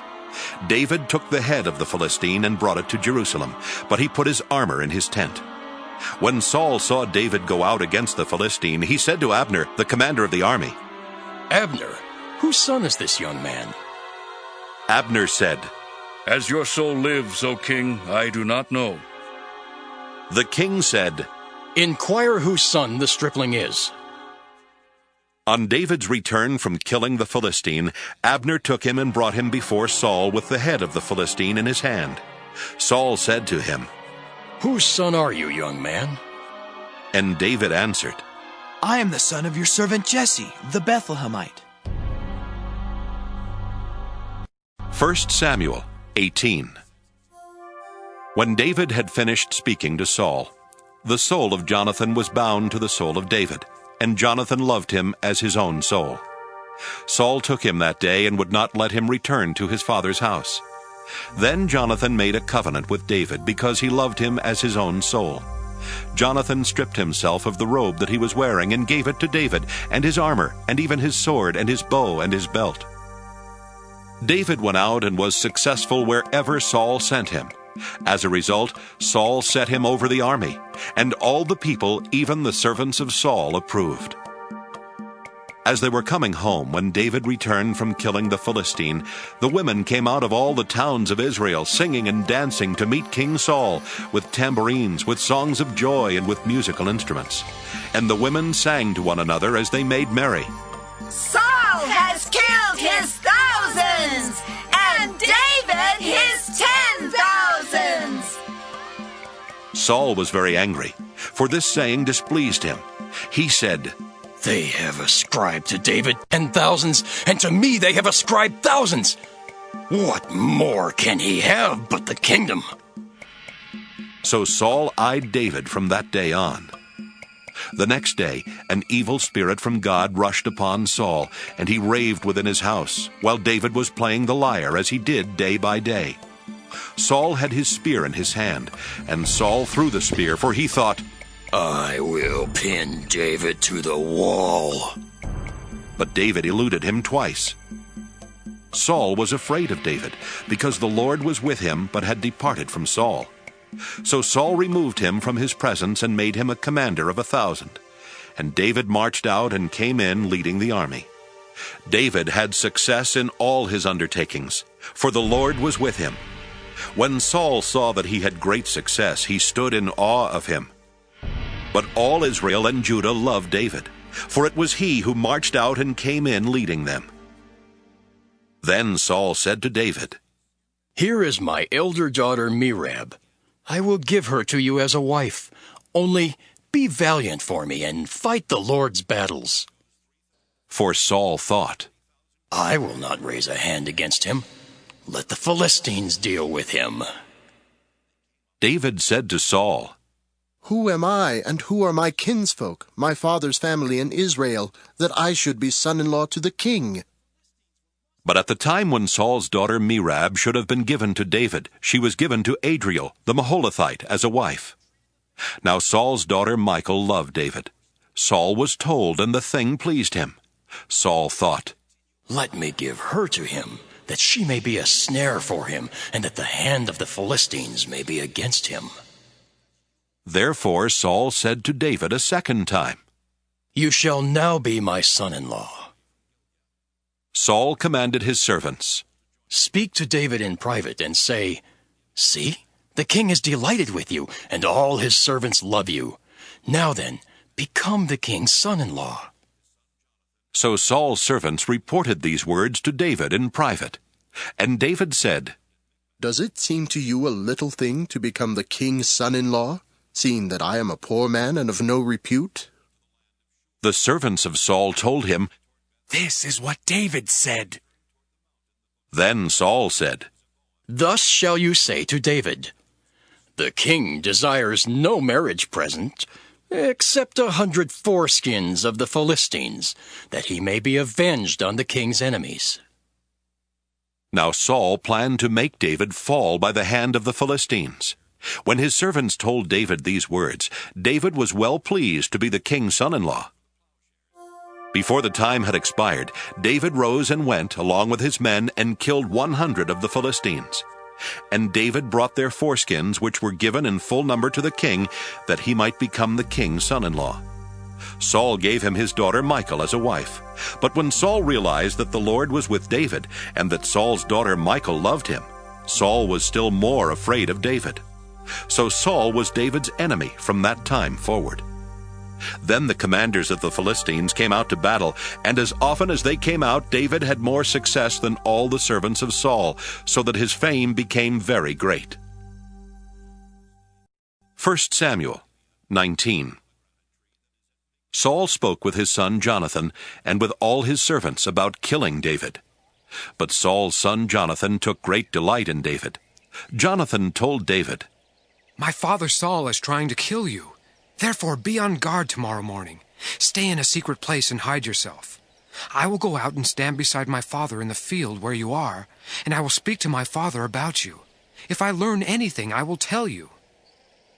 Jonathan spoke well of David to his father Saul, saying to him, "The king should not sin against his servant David, because he has not sinned against you, and because his deeds have been of good service to you." For he took his life in his hand when he attacked the Philistine, and the Lord brought about a great victory for all Israel. You saw it and rejoiced. Why then will you sin against an innocent person by killing David without cause?" Saul heeded the voice of Jonathan. Saul swore, "As the Lord lives, he shall not be put to death." So Jonathan called David and related all these things to him. Jonathan then brought David to Saul, and he was in his presence as before. Again there was war, and David went out to fight the Philistines. He launched a heavy attack on them so that they fled before him. Then an evil spirit from the Lord came upon Saul as he sat in his house with his spear in his hand while David was playing music. Saul sought to pin David to the wall with the spear, but he eluded Saul so that he struck the spear into the wall. David fled and escaped that night. Saul sent messengers to David's house to keep watch over him, planning to kill him in the morning. David's wife Michal told him, "If you do not save your life tonight, tomorrow you will be killed." So Michal let David down through the window. He fled away and escaped. Michal took an idol and laid it on the bed. She put a net of goat's hair on its head and covered it with the clothes. When Saul sent messengers to take David, she said, "He is sick." Then Saul sent the messengers to see David for themselves. He said, "Bring him up to me in the bed, that I may kill him." When the messengers came in, the idol was in the bed, with the covering of goat's hair on its head. Saul said to Michal, "Why have you deceived me like this, and let my enemy go, so that he has escaped?"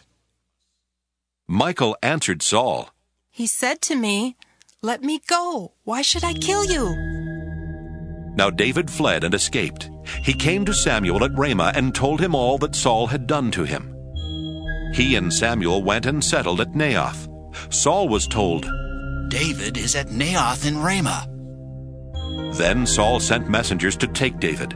When they saw the company of the prophets in a frenzy, with Samuel standing in charge of them, the Spirit of God came upon the messengers of Saul, and they also fell into a prophetic frenzy. When Saul was told, he sent other messengers, and they also fell into a frenzy. Saul sent messengers again the third time, and they also fell into a frenzy. Then he himself went to Ramah. He came to the great well that is in Secu. He asked, "Where are Samuel and David?" And someone said, "They are at Naioth in Ramah." He went there toward Naioth in Ramah, and the Spirit of God came upon him. As he was going, he fell into a prophetic frenzy until he came to Naioth in Ramah. He too stripped off his clothes, and he too fell into a frenzy before Samuel. He lay naked all that day and all that night. Therefore it is said, "Is Saul also among the prophets?" 1 Samuel 20. David fled from Naioth and Ramah. He came before Jonathan and said, "What have I done? What is my guilt? And what is my sin against your father that he is trying to take my life?" He said to him, "Far from it. You shall not die. My father does nothing, either great or small, without disclosing it to me. And why should my father hide this from me? Never." But David also swore, "Your father knows well that you like me, and he thinks, 'Do not let Jonathan know this, or he will be grieved.' But truly, as the Lord lives, and as you yourself live, there is but a step between me and death." Then Jonathan said to David, "Whatever you say, I will do for you." David said to Jonathan, "Tomorrow is the new moon, and I should not fail to sit with the king at the meal. But let me go so that I may hide in the field until the third evening. If your father misses me at all, then say, 'David earnestly asked leave of me to run to Bethlehem, his city, for there is a yearly sacrifice there for all the family.' If he says, 'Good,' it will be well with your servant. But if he is angry, then know that evil has been determined by him. Therefore deal kindly with your servant, for you have brought your servant into a sacred covenant with you. But if there is guilt in me, kill me yourself. Why should you bring me to your father?" Jonathan said, Far be it from you! If I knew that it was decided by my father that evil should come upon you, would I not tell you? Then David said to Jonathan, Who will tell me if your father answers you harshly? Jonathan replied to David, Come, let us go out into the field. So they both went out into the field. Jonathan said to David, By the Lord, the God of Israel, when I have sounded out my father about this time tomorrow or on the third day, if he is well disposed toward David, shall I not then send and disclose it to you?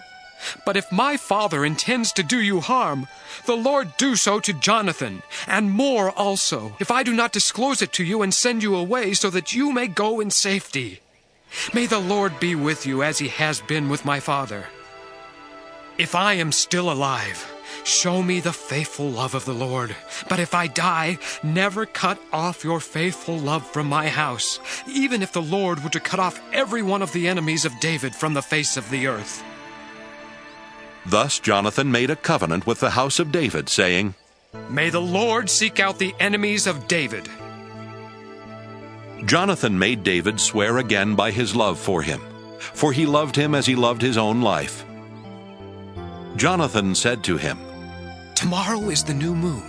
You will be missed because your place will be empty. On the day after tomorrow, you shall go a long way down, go to the place where you hid yourself earlier, and remain beside the stone there. I will shoot 3 arrows to the side of it, as though I shot at a mark. Then I will send the boy, saying, Go find the arrows. If I say to the boy, Look, the arrows are on this side of you, collect them, then you are to come, for as the Lord lives, it is safe for you and there is no danger. But if I say to the young man, Look, the arrows are beyond you, then go, for the Lord has sent you away. As for the matter about which you and I have spoken, the Lord is witness between you and me forever. So David hid himself in the field. When the new moon came, the king sat at the feast to eat.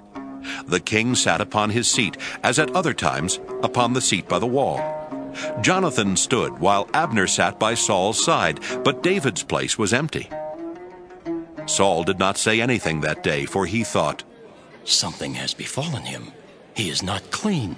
Surely he is not clean. But on the second day, the day after the new moon, David's place was empty. And Saul said to his son Jonathan, Why has the son of Jesse not come to the feast, either yesterday or today?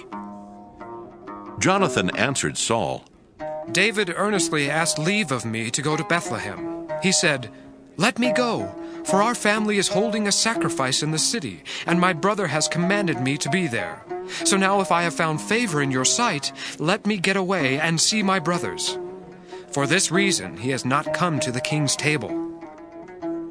Then Saul's anger was kindled against Jonathan. He said to him, You son of a perverse, rebellious woman!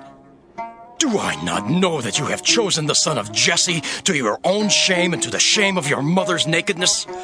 For as long as the son of Jesse lives upon the earth, neither you nor your kingdom shall be established.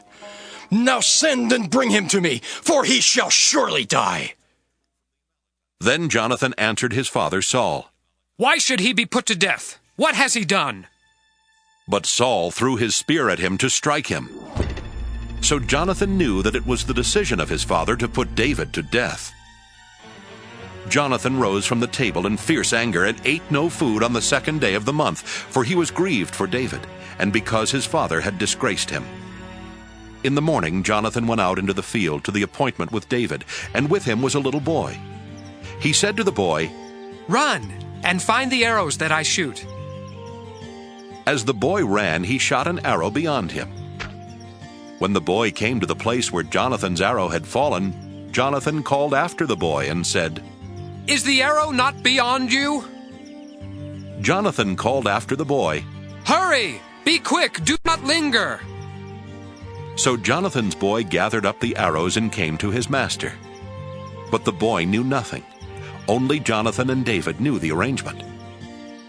Jonathan gave his weapons to the boy and said to him, Go and carry them to the city. As soon as the boy had gone, David rose from beside the stone heap and prostrated himself with his face to the ground. He bowed 3 times, and they kissed each other and wept with each other. David wept the more. Then Jonathan said to David, "Go in peace, since both of us have sworn in the name of the Lord, saying, 'The Lord shall be between me and you, and between my descendants and your descendants forever.'" He got up and left, and Jonathan went into the city. 1 Samuel 21. David came to Nob to the priest Ahimelech. Ahimelech came trembling to meet David and said to him, "Why are you alone and no one with you?" David said to the priest Ahimelech, "The king has charged me with a matter, and said to me, 'No one must know anything of the matter about which I send you, and with which I have charged you. I have made an appointment with the young men for such and such a place. Now then, what have you at hand? Give me 5 loaves of bread, or whatever is here.'" The priest answered David, "I have no ordinary bread at hand, only holy bread, provided that the young men have kept themselves from women." David answered the priest, "Indeed, women have been kept from us, as always when I go on an expedition. The vessels of the young men are holy, even when it is a common journey. How much more today will their vessels be holy?" So the priest gave him the holy bread, for there was no bread there except the bread of the presence, which is removed from before the Lord, to be replaced by hot bread on the day it is taken away. Now a certain man of the servants of Saul was there that day, detained before the Lord. His name was Doeg the Edomite, the chief of Saul's shepherds. David said to Ahimelech, "Is there no spear or sword here with you? I did not bring my sword or my weapons with me, because the king's business required haste." The priest said, "The sword of Goliath the Philistine, whom you killed in the valley of Elah, is here, wrapped in a cloth behind the ephod. If you will take that, take it, for there is none here except that one." David said, "There is none like it. Give it to me." David rose and fled that day from Saul. He went to King Achish of Gath. The servants of Achish said to him, "Is this not David, the king of the land? Did they not sing to one another of him in dances? Saul has killed his thousands, and David his 10,000s."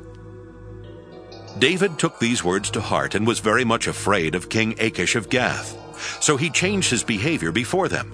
He pretended to be mad when in their presence. He scratched marks on the doors of the gate and let his spittle run down his beard. Achish said to his servants, "Look, you see the man is mad. Why then have you brought him to me? Do I lack madmen that you have brought this fellow to play the madman in my presence? Shall this fellow come into my house?" 1 Samuel 22. David left there and escaped to the cave of Adullam. When his brothers and all his father's house heard of it, they went down there to him. Everyone who was in distress, and everyone who was in debt, and everyone who was discontented gathered to him, and he became captain over them. Those who were with him numbered about 400. David went from there to Mizpah of Moab. He said to the king of Moab, "Please, let my father and mother come to you, until I know what God will do for me." He left them with the king of Moab, and they stayed with him all the time that David was in the stronghold. Then the prophet Gad said to David, "Do not remain in the stronghold. Leave and go into the land of Judah." So David left and went into the forest of Hereth. Saul heard that David and those who were with him had been located. Saul was sitting at Gibeah under the tamarisk tree on the height, with his spear in his hand, and all his servants were standing around him. Saul said to his servants who stood around him, "Hear now, you Benjaminites. Will the son of Jesse give every one of you fields and vineyards? Will he make you all commanders of thousands and commanders of hundreds? Is that why all of you have conspired against me? No one discloses to me when my son makes a league with the son of Jesse. None of you is sorry for me or discloses to me that my son has stirred up my servant against me to lie in wait as he is doing today. Doeg the Edomite, who was in charge of Saul's servants, answered, I saw the son of Jesse coming to Nob, to Ahimelech, son of Ahitub. He inquired of the Lord for him, gave him provisions, and gave him the sword of Goliath the Philistine. The king sent for the priest Ahimelech, son of Ahitub, and for all his father's house, the priests who were at Nob, and all of them came to the king. Saul said, Listen now, son of Ahitub. He answered, Here I am, my lord. Saul said to him, Why have you conspired against me, you and the son of Jesse, by giving him bread and a sword, and by inquiring of God for him, so that he has risen against me to lie in wait, as he is doing today? Then Ahimelech answered the king, Who among all your servants is so faithful as David? He is the king's son-in-law, and is quick to do your bidding, and is honored in your house. Is today the first time that I have inquired of God for him? By no means. Do not let the king impute anything to his servant, or to any member of my father's house, for your servant has known nothing of all this, much or little. The king said, You shall surely die, Ahimelech, you and all your father's house. The king said to the guard who stood around him, Turn and kill the priests of the Lord, because their hand also is with David. They knew that he fled, and did not disclose it to me. But the servants of the king would not raise their hand to attack the priests of the Lord. Then the king said to Doeg, You, Doeg, turn and attack the priests.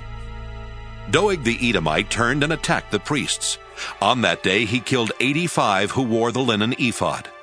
Nob, the city of the priests, he put to the sword. Men and women, children and infants, oxen, donkeys, and sheep he put to the sword. But one of the sons of Ahimelech, son of Ahitub, named Abiathar, escaped and fled after David. Abiathar told David that Saul had killed the priests of the Lord. David said to Abiathar, I knew on that day when Doeg the Edomite was there that he would surely tell Saul, I am responsible for the lives of all your father's house. Stay with me, and do not be afraid, for the one who seeks my life seeks your life. You will be safe with me. 1 Samuel 23. Now they told David, The Philistines are fighting against Keilah and are robbing the threshing floors. David inquired of the Lord, Shall I go and attack these Philistines? The Lord said to David, Go and attack the Philistines and save Keilah. But David's men said to him, Look, we are afraid here in Judah. How much more then if we go to Keilah against the armies of the Philistines? Then David inquired of the Lord again. The Lord answered him, Yes, go down to Keilah, for I will give the Philistines into your hand. So David and his men went to Keilah, fought with the Philistines, brought away their livestock, and dealt them a heavy defeat. Thus David rescued the inhabitants of Keilah. When Abiathar, son of Ahimelech, fled to David at Keilah, he came down with an ephod in his hand. Now it was told Saul that David had come to Keilah. And Saul said, God has given him into my hand, for he has shut himself in by entering a town that has gates and bars. Saul summoned all the people to war, to go down to Keilah to besiege David and his men. When David learned that Saul was plotting evil against him, he said to the priest Abiathar, Bring the ephod here. David said, O Lord, the God of Israel, your servant has heard that Saul seeks to come to Keilah, to destroy the city on my account. And now, will Saul come down as your servant has heard? O Lord, the God of Israel, I beseech you, tell your servant. The Lord said, He will come down. Then David said, Will the men of Keilah surrender me and my men into the hand of Saul? The Lord said, They will surrender you. Then David and his men, who were about 600, set out and left Keilah. They wandered wherever they could go. When Saul was told that David had escaped from Keilah, he gave up the expedition. David remained in the strongholds in the wilderness, in the hill country of the wilderness of Ziph. Saul sought him every day, but the Lord did not give him into his hand. David was in the wilderness of Ziph at Horesh when he learned that Saul had come out to seek his life. Saul's son Jonathan set out and came to David at Horesh. There he strengthened his hand through the Lord. He said to him, "Do not be afraid, for the hand of my father Saul shall not find you. You shall be king over Israel, and I shall be second to you. My father Saul also knows that this is so." Then the two of them made a covenant before the Lord. David remained at Horesh, and Jonathan went home. Then some Ziphites went up to Saul at Gibeah and said, "David is hiding among us in the strongholds of Horesh, on the hill of Keilah, which is south of Jeshimon. Now, O king, whenever you wish to come down, do so, and our part will be to surrender him into the king's hand." Saul said, "May you be blessed by the Lord for showing me compassion. Go and make sure once more. Find out exactly where he is and who has seen him there, for I am told that he is very cunning. Look around and learn all the hiding places where he lurks, and come back to me with sure information. Then I will go with you, and if he is in the land, I will search him out among all the thousands of Judah." So they set out and went to Ziph ahead of Saul. David and his men were in the wilderness of Maon, in the Arabah to the south of Jeshimon. Saul and his men went to search for him. When David was told, he went down to the rock and stayed in the wilderness of Maon. When Saul heard that, he pursued David into the wilderness of Maon. Saul went on one side of the mountain, and David and his men on the other side of the mountain. David was hurrying to get away from Saul, while Saul and his men were closing in on David and his men to capture them. Then a messenger came to Saul, saying, "Hurry and come, for the Philistines have made a raid on the land." So Saul stopped pursuing David and went against the Philistines. Therefore that place was called the Rock of Escape. David then went up from there and lived in the strongholds of En-Gedi. 1 Samuel 24. When Saul returned from following the Philistines, he was told, "David is in the wilderness of En-Gedi." Then Saul took 3,000 chosen men out of all Israel and went to look for David and his men in the direction of the rocks of the wild goats. He came to the sheepfolds beside the road, where there was a cave. And Saul went in to relieve himself. Now David and his men were sitting in the innermost parts of the cave. The men of David said to him, "Here is the day of which the Lord said to you, I will give your enemy into your hand, and you shall do to him as it seems good to you." Then David went and stealthily cut off a corner of Saul's cloak. Afterward, David was stricken to the heart because he had cut off a corner of Saul's cloak. He said to his men, "The Lord forbid that I should do this thing to my Lord, the Lord's anointed, to raise my hand against him, for he is the Lord's anointed." So David scolded his men severely, and did not permit them to attack Saul. Then Saul got up and left the cave and went on his way. Afterwards, David also rose up and went out of the cave and called after Saul, "My lord, the king!" When Saul looked behind him, David bowed with his face to the ground and did obeisance. David said to Saul, "Why do you listen to the words of those who say, 'David seeks to do you harm'? This very day your eyes have seen how the Lord gave you into my hand in the cave, and some urged me to kill you, but I spared you. I said, I will not raise my hand against my Lord, for he is the Lord's anointed. See, my father, see the corner of your cloak in my hand. For by the fact that I cut off the corner of your cloak and did not kill you, you may know for certain that there is no wrong or treason in my hands. I have not sinned against you, though you are hunting me to take my life.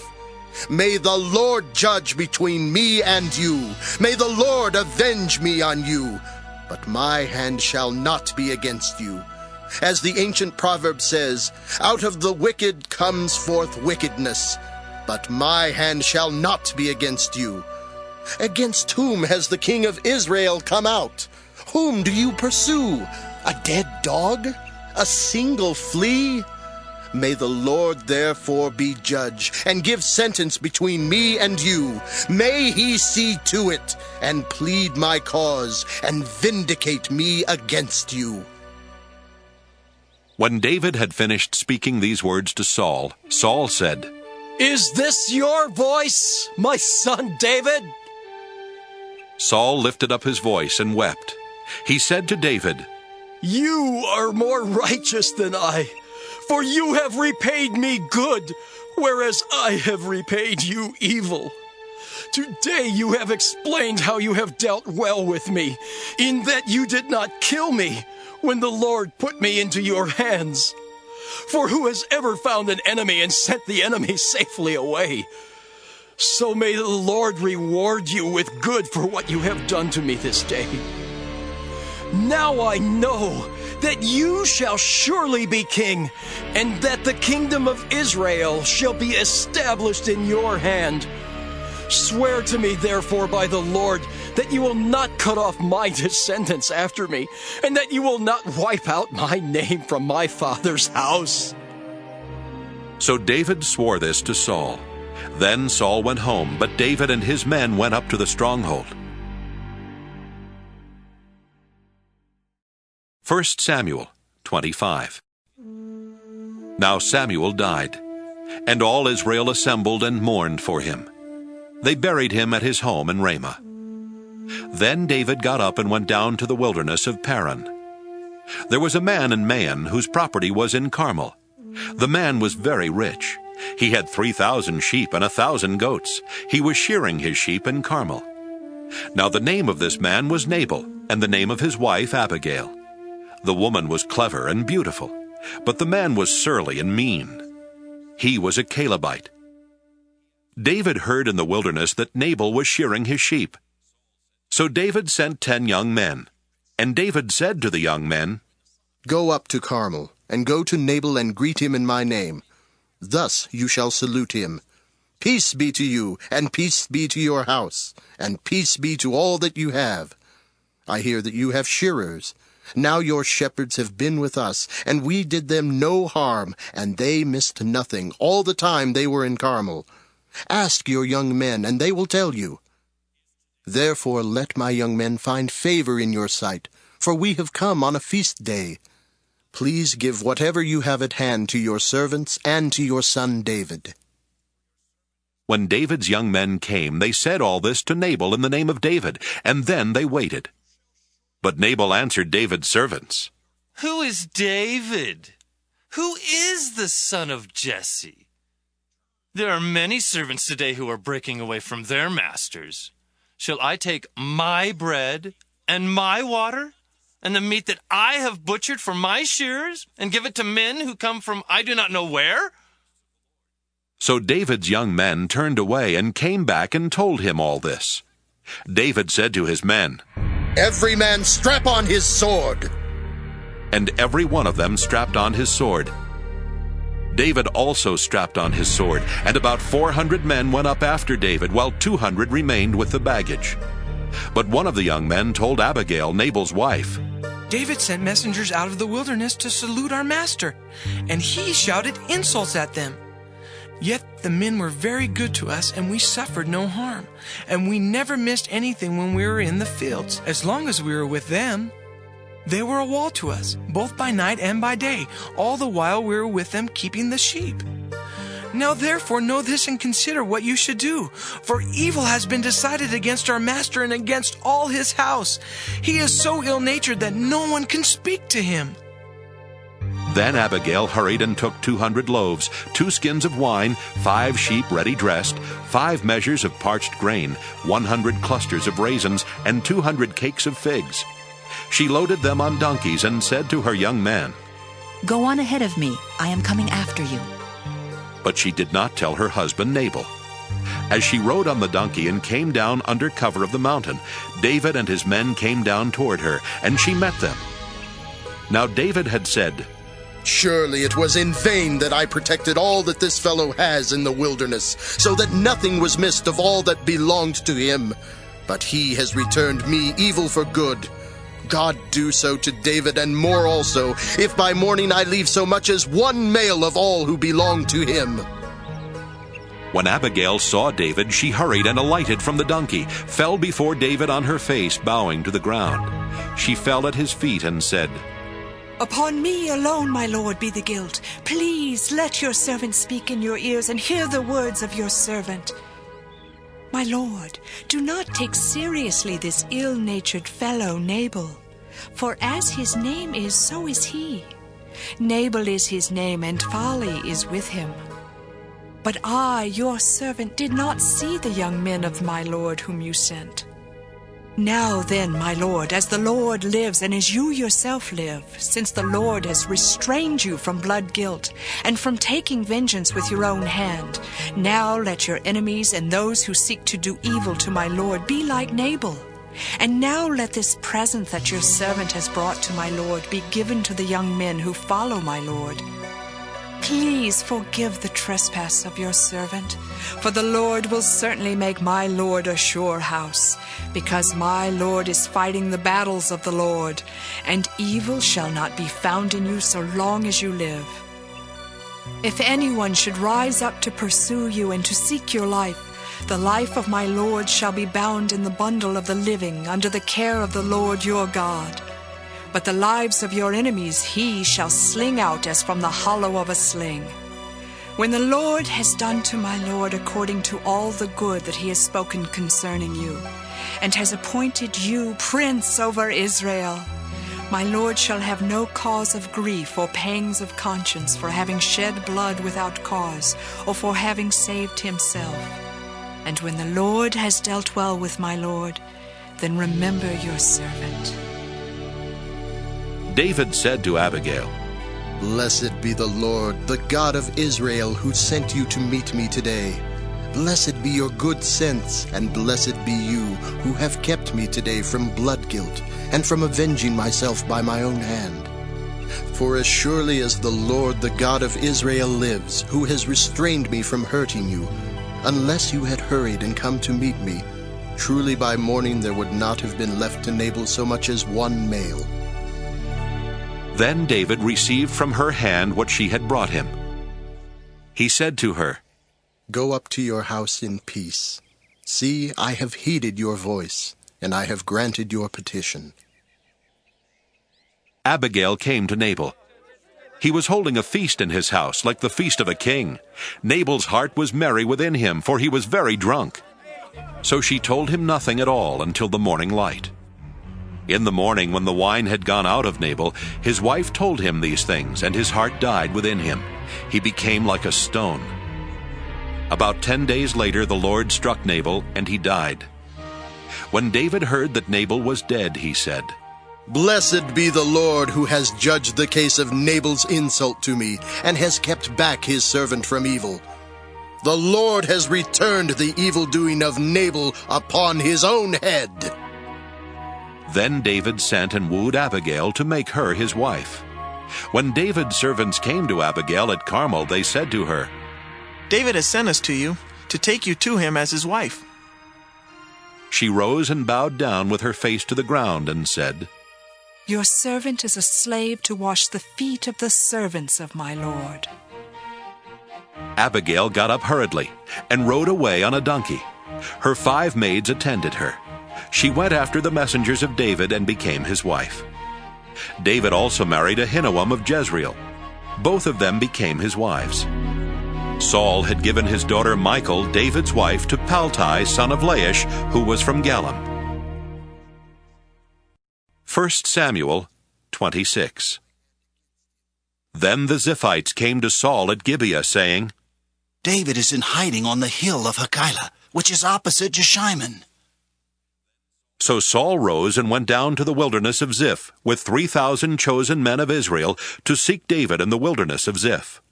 Saul encamped on the hill of Hakilah, which is opposite Jeshimon beside the road. But David remained in the wilderness. When he learned that Saul came after him into the wilderness, David sent out spies and learned that Saul had indeed arrived. Then David set out and came to the place where Saul had encamped, and David saw the place where Saul lay with Abner son of Ner, the commander of his army. Saul was lying within the encampment, while the army was encamped around him.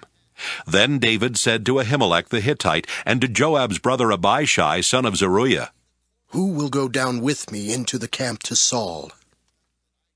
Abishai said, "I will go down with you." So David and Abishai went to the army by night. There Saul lay sleeping within the encampment, with his spear stuck in the ground at his head, and Abner and the army lay around him. Abishai said to David, God has given your enemy into your hand today. Now therefore let me pin him to the ground with one stroke of the spear. I will not strike him twice. But David said to Abishai, "Do not destroy him, for who can raise his hand against the Lord's anointed and be guiltless?" David said, "As the Lord lives, the Lord will strike him down, or his day will come to die, or he will go down into battle and perish. The Lord forbid that I should raise my hand against the Lord's anointed. But now take the spear that is at his head and the water jar, and let us go." So David took the spear that was at Saul's head and the water jar, and they went away.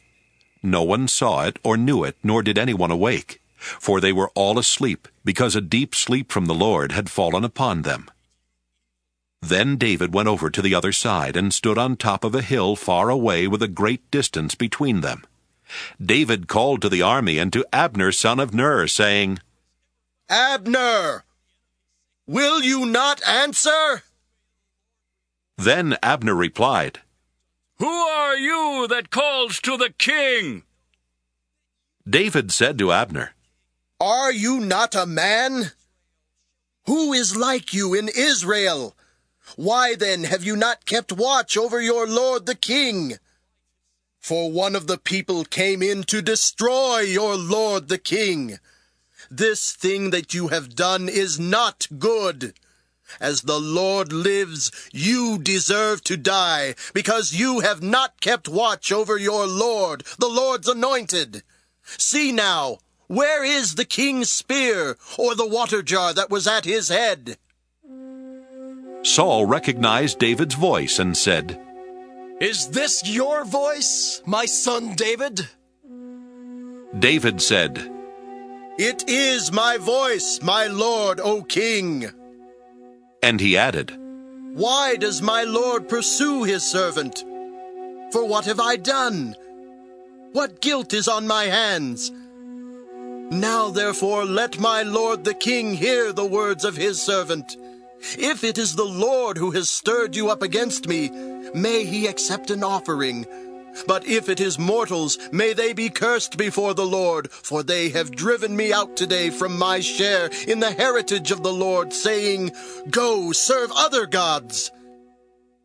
Now therefore do not let my blood fall to the ground, away from the presence of the Lord. For the king of Israel has come out to seek a single flea, like one who hunts a partridge in the mountains." Then Saul said, "I have done wrong. Come back, my son David, for I will never harm you again, because my life was precious in your sight today. I have been a fool and have made a great mistake." David replied, "Here is the spear, O king. Let one of the young men come over and get it. The Lord rewards everyone for his righteousness and his faithfulness. For the Lord gave you into my hand today, but I would not raise my hand against the Lord's anointed. As your life was precious today in my sight, so may my life be precious in the sight of the Lord, and may he rescue me from all tribulation." Then Saul said to David, "Blessed be you, my son David. You will do many things and will succeed in them." So David went his way, and Saul returned to his place. 1 Samuel 27. David said in his heart, I shall now perish one day by the hand of Saul. There is nothing better for me than to escape to the land of the Philistines. Then Saul will despair of seeking me any longer within the borders of Israel, and I shall escape out of his hand. So David set out and went over, he and the 600 men who were with him, to King Achish son of Maoch of Gath. David stayed with Achish at Gath, he and his troops, every man with his household, and David with his 2 wives, Ahinoam of Jezreel, and Abigail of Carmel, Nabal's widow. When Saul was told that David had fled to Gath, he no longer sought for him. Then David said to Achish, If I have found favor in your sight, let a place be given me in one of the country towns, so that I may live there. For why should your servant live in the royal city with you? So that day Achish gave him Ziklag. Therefore Ziklag has belonged to the kings of Judah to this day. The length of time that David lived in the country of the Philistines was 1 year and 4 months. Now David and his men went up and made raids on the Geshurites, the Girzites, and the Amalekites.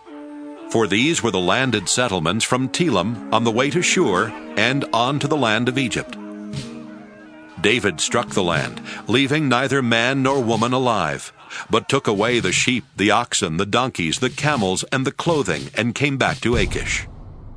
When Achish asked, Against whom have you made a raid today? David would say, Against the Negev of Judah. Or, Against the Negev of the Jerahmeelites. Or, Against the Negev of the Kenites. David left neither man nor woman alive to be brought back to Gath, thinking, They might tell about us and say, David has done so and so. Such was his practice all the time he lived in the country of the Philistines. Achish trusted David, thinking, He has made himself utterly abhorrent to his people Israel. Therefore he shall always be my servant. 1 Samuel 28. In those days the Philistines gathered their forces for war to fight against Israel. Achish said to David, You know, of course, that you and your men are to go out with me in the army. David said to Achish, Very well. Then you shall know what your servant can do. Achish said to David, Very well. I will make you my bodyguard for life. Now Samuel had died, and all Israel had mourned for him and buried him in Ramah, his own city. Saul had expelled the mediums and the wizards from the land. The Philistines assembled and came and encamped at Shunem. Saul gathered all Israel, and they encamped at Gilboa. When Saul saw the army of the Philistines, he was greatly afraid, and his heart trembled greatly. When Saul inquired of the Lord did not answer him, not by dreams, or by Urim, or by prophets. Then Saul said to his servants, Seek out for me a woman who is a medium, so that I may go to her and inquire of her. His servants said to him, There is a medium at Endor. So Saul disguised himself and put on other clothes and went there, he and 2 men with him. They came to the woman by night, and he said, Consult a spirit for me, and bring up for me the one whom I name to you. The woman said to him, Surely you know what Saul has done, how he has cut off the mediums and the wizards from the land. Why then are you laying a snare for my life to bring about my death? But Saul swore to her by the Lord, As the Lord lives, no punishment shall come upon you for this thing. Then the woman said, Whom shall I bring up for you? He answered, Bring up Samuel for me. When the woman saw Samuel, she cried out with a loud voice, and the woman said to Saul, Why have you deceived me? You are Saul. The king said to her, Have no fear. What do you see? The woman said to Saul, I see a divine being coming up out of the ground. He said to her, What is his appearance? She said, An old man is coming up. is wrapped in a robe. So Saul knew that it was Samuel, and he bowed with his face to the ground and did obeisance. Then Samuel said to Saul, "Why have you disturbed me by bringing me up?"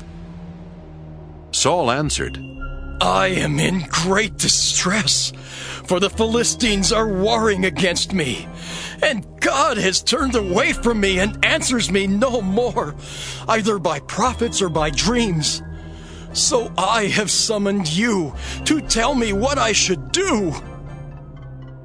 Samuel said, "Why then do you ask me, since the Lord has turned from you and become your enemy? The Lord has done to you just as he spoke by me. For the Lord has torn the kingdom out of your hand and given it to your neighbor David. Because you did not obey the voice of the Lord and did not carry out his fierce wrath against Amalek, therefore the Lord has done this thing to you today. Moreover, the Lord will give Israel along with you into the hands of the Philistines, and tomorrow you and your son shall be with me. The Lord will also give the army of Israel into the hands of the Philistines."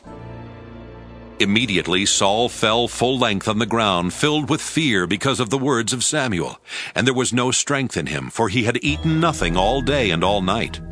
The woman came to Saul, and when she saw that he was terrified, she said to him, Your servant has listened to you.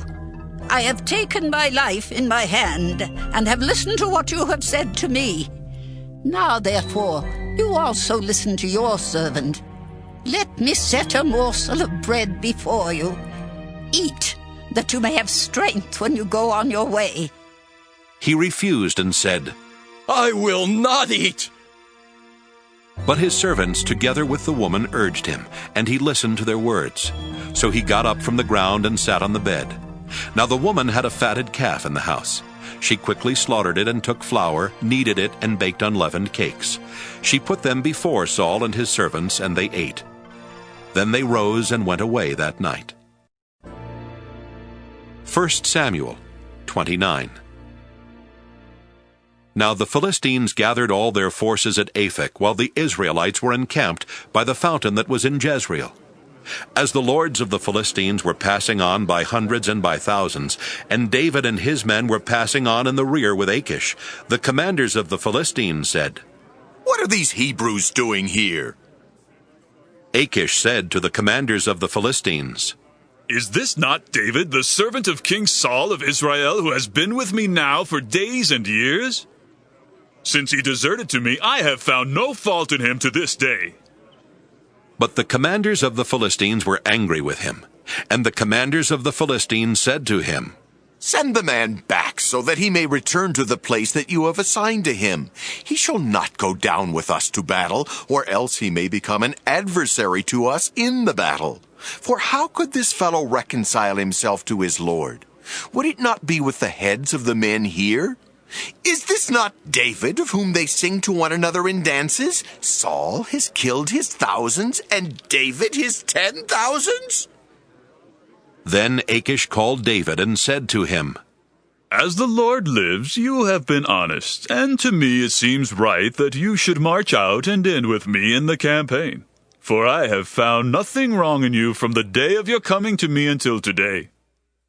Nevertheless, the lords do not approve of you. So go back now, and go peaceably. Do nothing to displease the lords of the Philistines." David said to Achish, "But what have I done?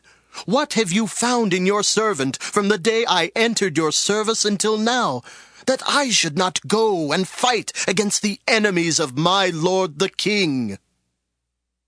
Achish replied to David, "I know that you are as blameless in my sight as an angel of God. Nevertheless, the commanders of the Philistines have said, 'He shall not go up with us to the battle.' Now then, rise early in the morning, you and the servants of your Lord who came with you, and go to the place that I appointed for you. As for the evil report, do not take it to heart, for you have done well before me. Start early in the morning and leave as soon as you have light. So David set out with his men early in the morning to return to the land of the Philistines. But the Philistines went up to Jezreel. 1 Samuel 30.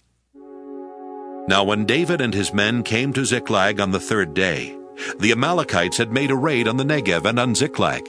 They had attacked Ziklag, burned it down, and taken captive the women and all who were in it, both small and great. They killed none of them, but carried them off and went their way. When David and his men came to the city, they found it burned down, and their wives and sons and daughters taken captive. Then David and the people who were with him raised their voices and wept until they had no more strength to weep. David's 2 wives also had been taken captive, Ahinoam of Jezreel and Abigail the widow of Nabal of Carmel. David was in great danger, for the people spoke of stoning him, because all the people were bitter in spirit for their sons and daughters. But David strengthened himself in the Lord his God. David said to the priest Abiathar, son of Ahimelech, "Bring me the ephod." So Abiathar brought the ephod to David. David inquired of the Lord, "Shall I pursue this band? Shall I overtake them?" He answered him, "Pursue, for you shall surely overtake and shall surely rescue." So David set out, he and the 600 men who were with him. They came to the Wadi Besor, where those stayed who were left behind. But David went on with the pursuit, he and 400 men. 200 stayed behind, too exhausted to cross the Wadi Besor. In the open country they found an Egyptian and brought him to David. They gave him bread and he ate. They gave him water to drink. They also gave him a piece of fig cake and 2 clusters of raisins. When he had eaten, his spirit revived, for he had not eaten bread or drunk water for 3 days and 3 nights. Then David said to him, "To whom do you belong? Where are you from?" He said, I am a young man of Egypt, servant to an Amalekite. My master left him behind because I fell sick 3 days ago. We had made a raid on the Negev of the Kerethites, and on that which belongs to Judah, and on the Negev of Caleb, and we burnt Ziklag down. David said to him, "Will you take me down to this raiding party?" He said, Swear to me by God that you will not kill me, or hand me over to my master, and I will take you down to them. When he had taken him down, they were spread out all over the ground, eating and drinking and dancing, because of the great amount of spoil they had taken from the land of the Philistines and from the land of Judah. David attacked them from twilight until the evening of the next day. Not one of them escaped except 400 young men who mounted camels and fled. David recovered all that the Amalekites had taken, and David rescued his 2 wives. Nothing was missing, whether small or great, sons or daughters, spoil or anything that had been taken. David brought back everything. David also captured all the flocks and herds which were driven ahead of the other cattle. People said, "This is David's spoil." Then David came to the 200 men who had been too exhausted to follow David, and who had been left at the brook Besor. They went out to meet David and to meet the people who were with him. When David drew near to the people, he saluted them. Then all the corrupt and worthless fellows among the men who had gone with David said, "Because they did not go with us, we will not give them any of the spoil that we have recovered, except that each man may take his wife and children and leave." But David said, "You shall not do so, my brothers, with what the Lord has given us. He has preserved us and handed over to us the raiding party that attacked us. Who would listen to you in this matter? For the share of the one who goes down into the battle shall be the same as the share of the one who stays by the baggage. They shall share alike." From that day forward he made it a statute and an ordinance for Israel. It continues to the present day. When David came to Ziklag, he sent part of the spoil to his friends, the elders of Judah, saying, "Here is a present for you from the spoil of the enemies of the Lord." It was for those in Bethel, in Ramoth of the Negev, in Jattir, in Aroer, in Siphmoth, in Eshtemoa, in Rachel, in the towns of the Jerahmeelites, in the towns of the Kenites, in Hormah, in Boration, in Athak, in Hebron, all the places where David and his men had roamed. 1 Samuel 31. Now the Philistines fought against Israel, and the men of Israel fled before the Philistines, and many fell on Mount Gilboa. The Philistines overtook Saul and his sons, and the Philistines killed Jonathan and Abinadab and Malchishua, the sons of Saul. The battle pressed hard upon Saul. The archers found him, and he was badly wounded by them. Then Saul said to his armor-bearer, "Draw your sword and thrust me through it, so that these uncircumcised may not come and thrust me through and make sport of me." But his armor-bearer was unwilling, for he was terrified. So Saul took his own sword and fell upon it. When his armor-bearer saw that Saul was dead, he also fell upon his sword and died with him. So Saul and his 3 sons and his armor-bearer and all his men died together on the same day. When the men of Israel who were on the other side of the valley, and those beyond the Jordan, saw that the men of Israel had fled, and that Saul and his sons were dead, they forsook their towns and fled, and the Philistines came and occupied them.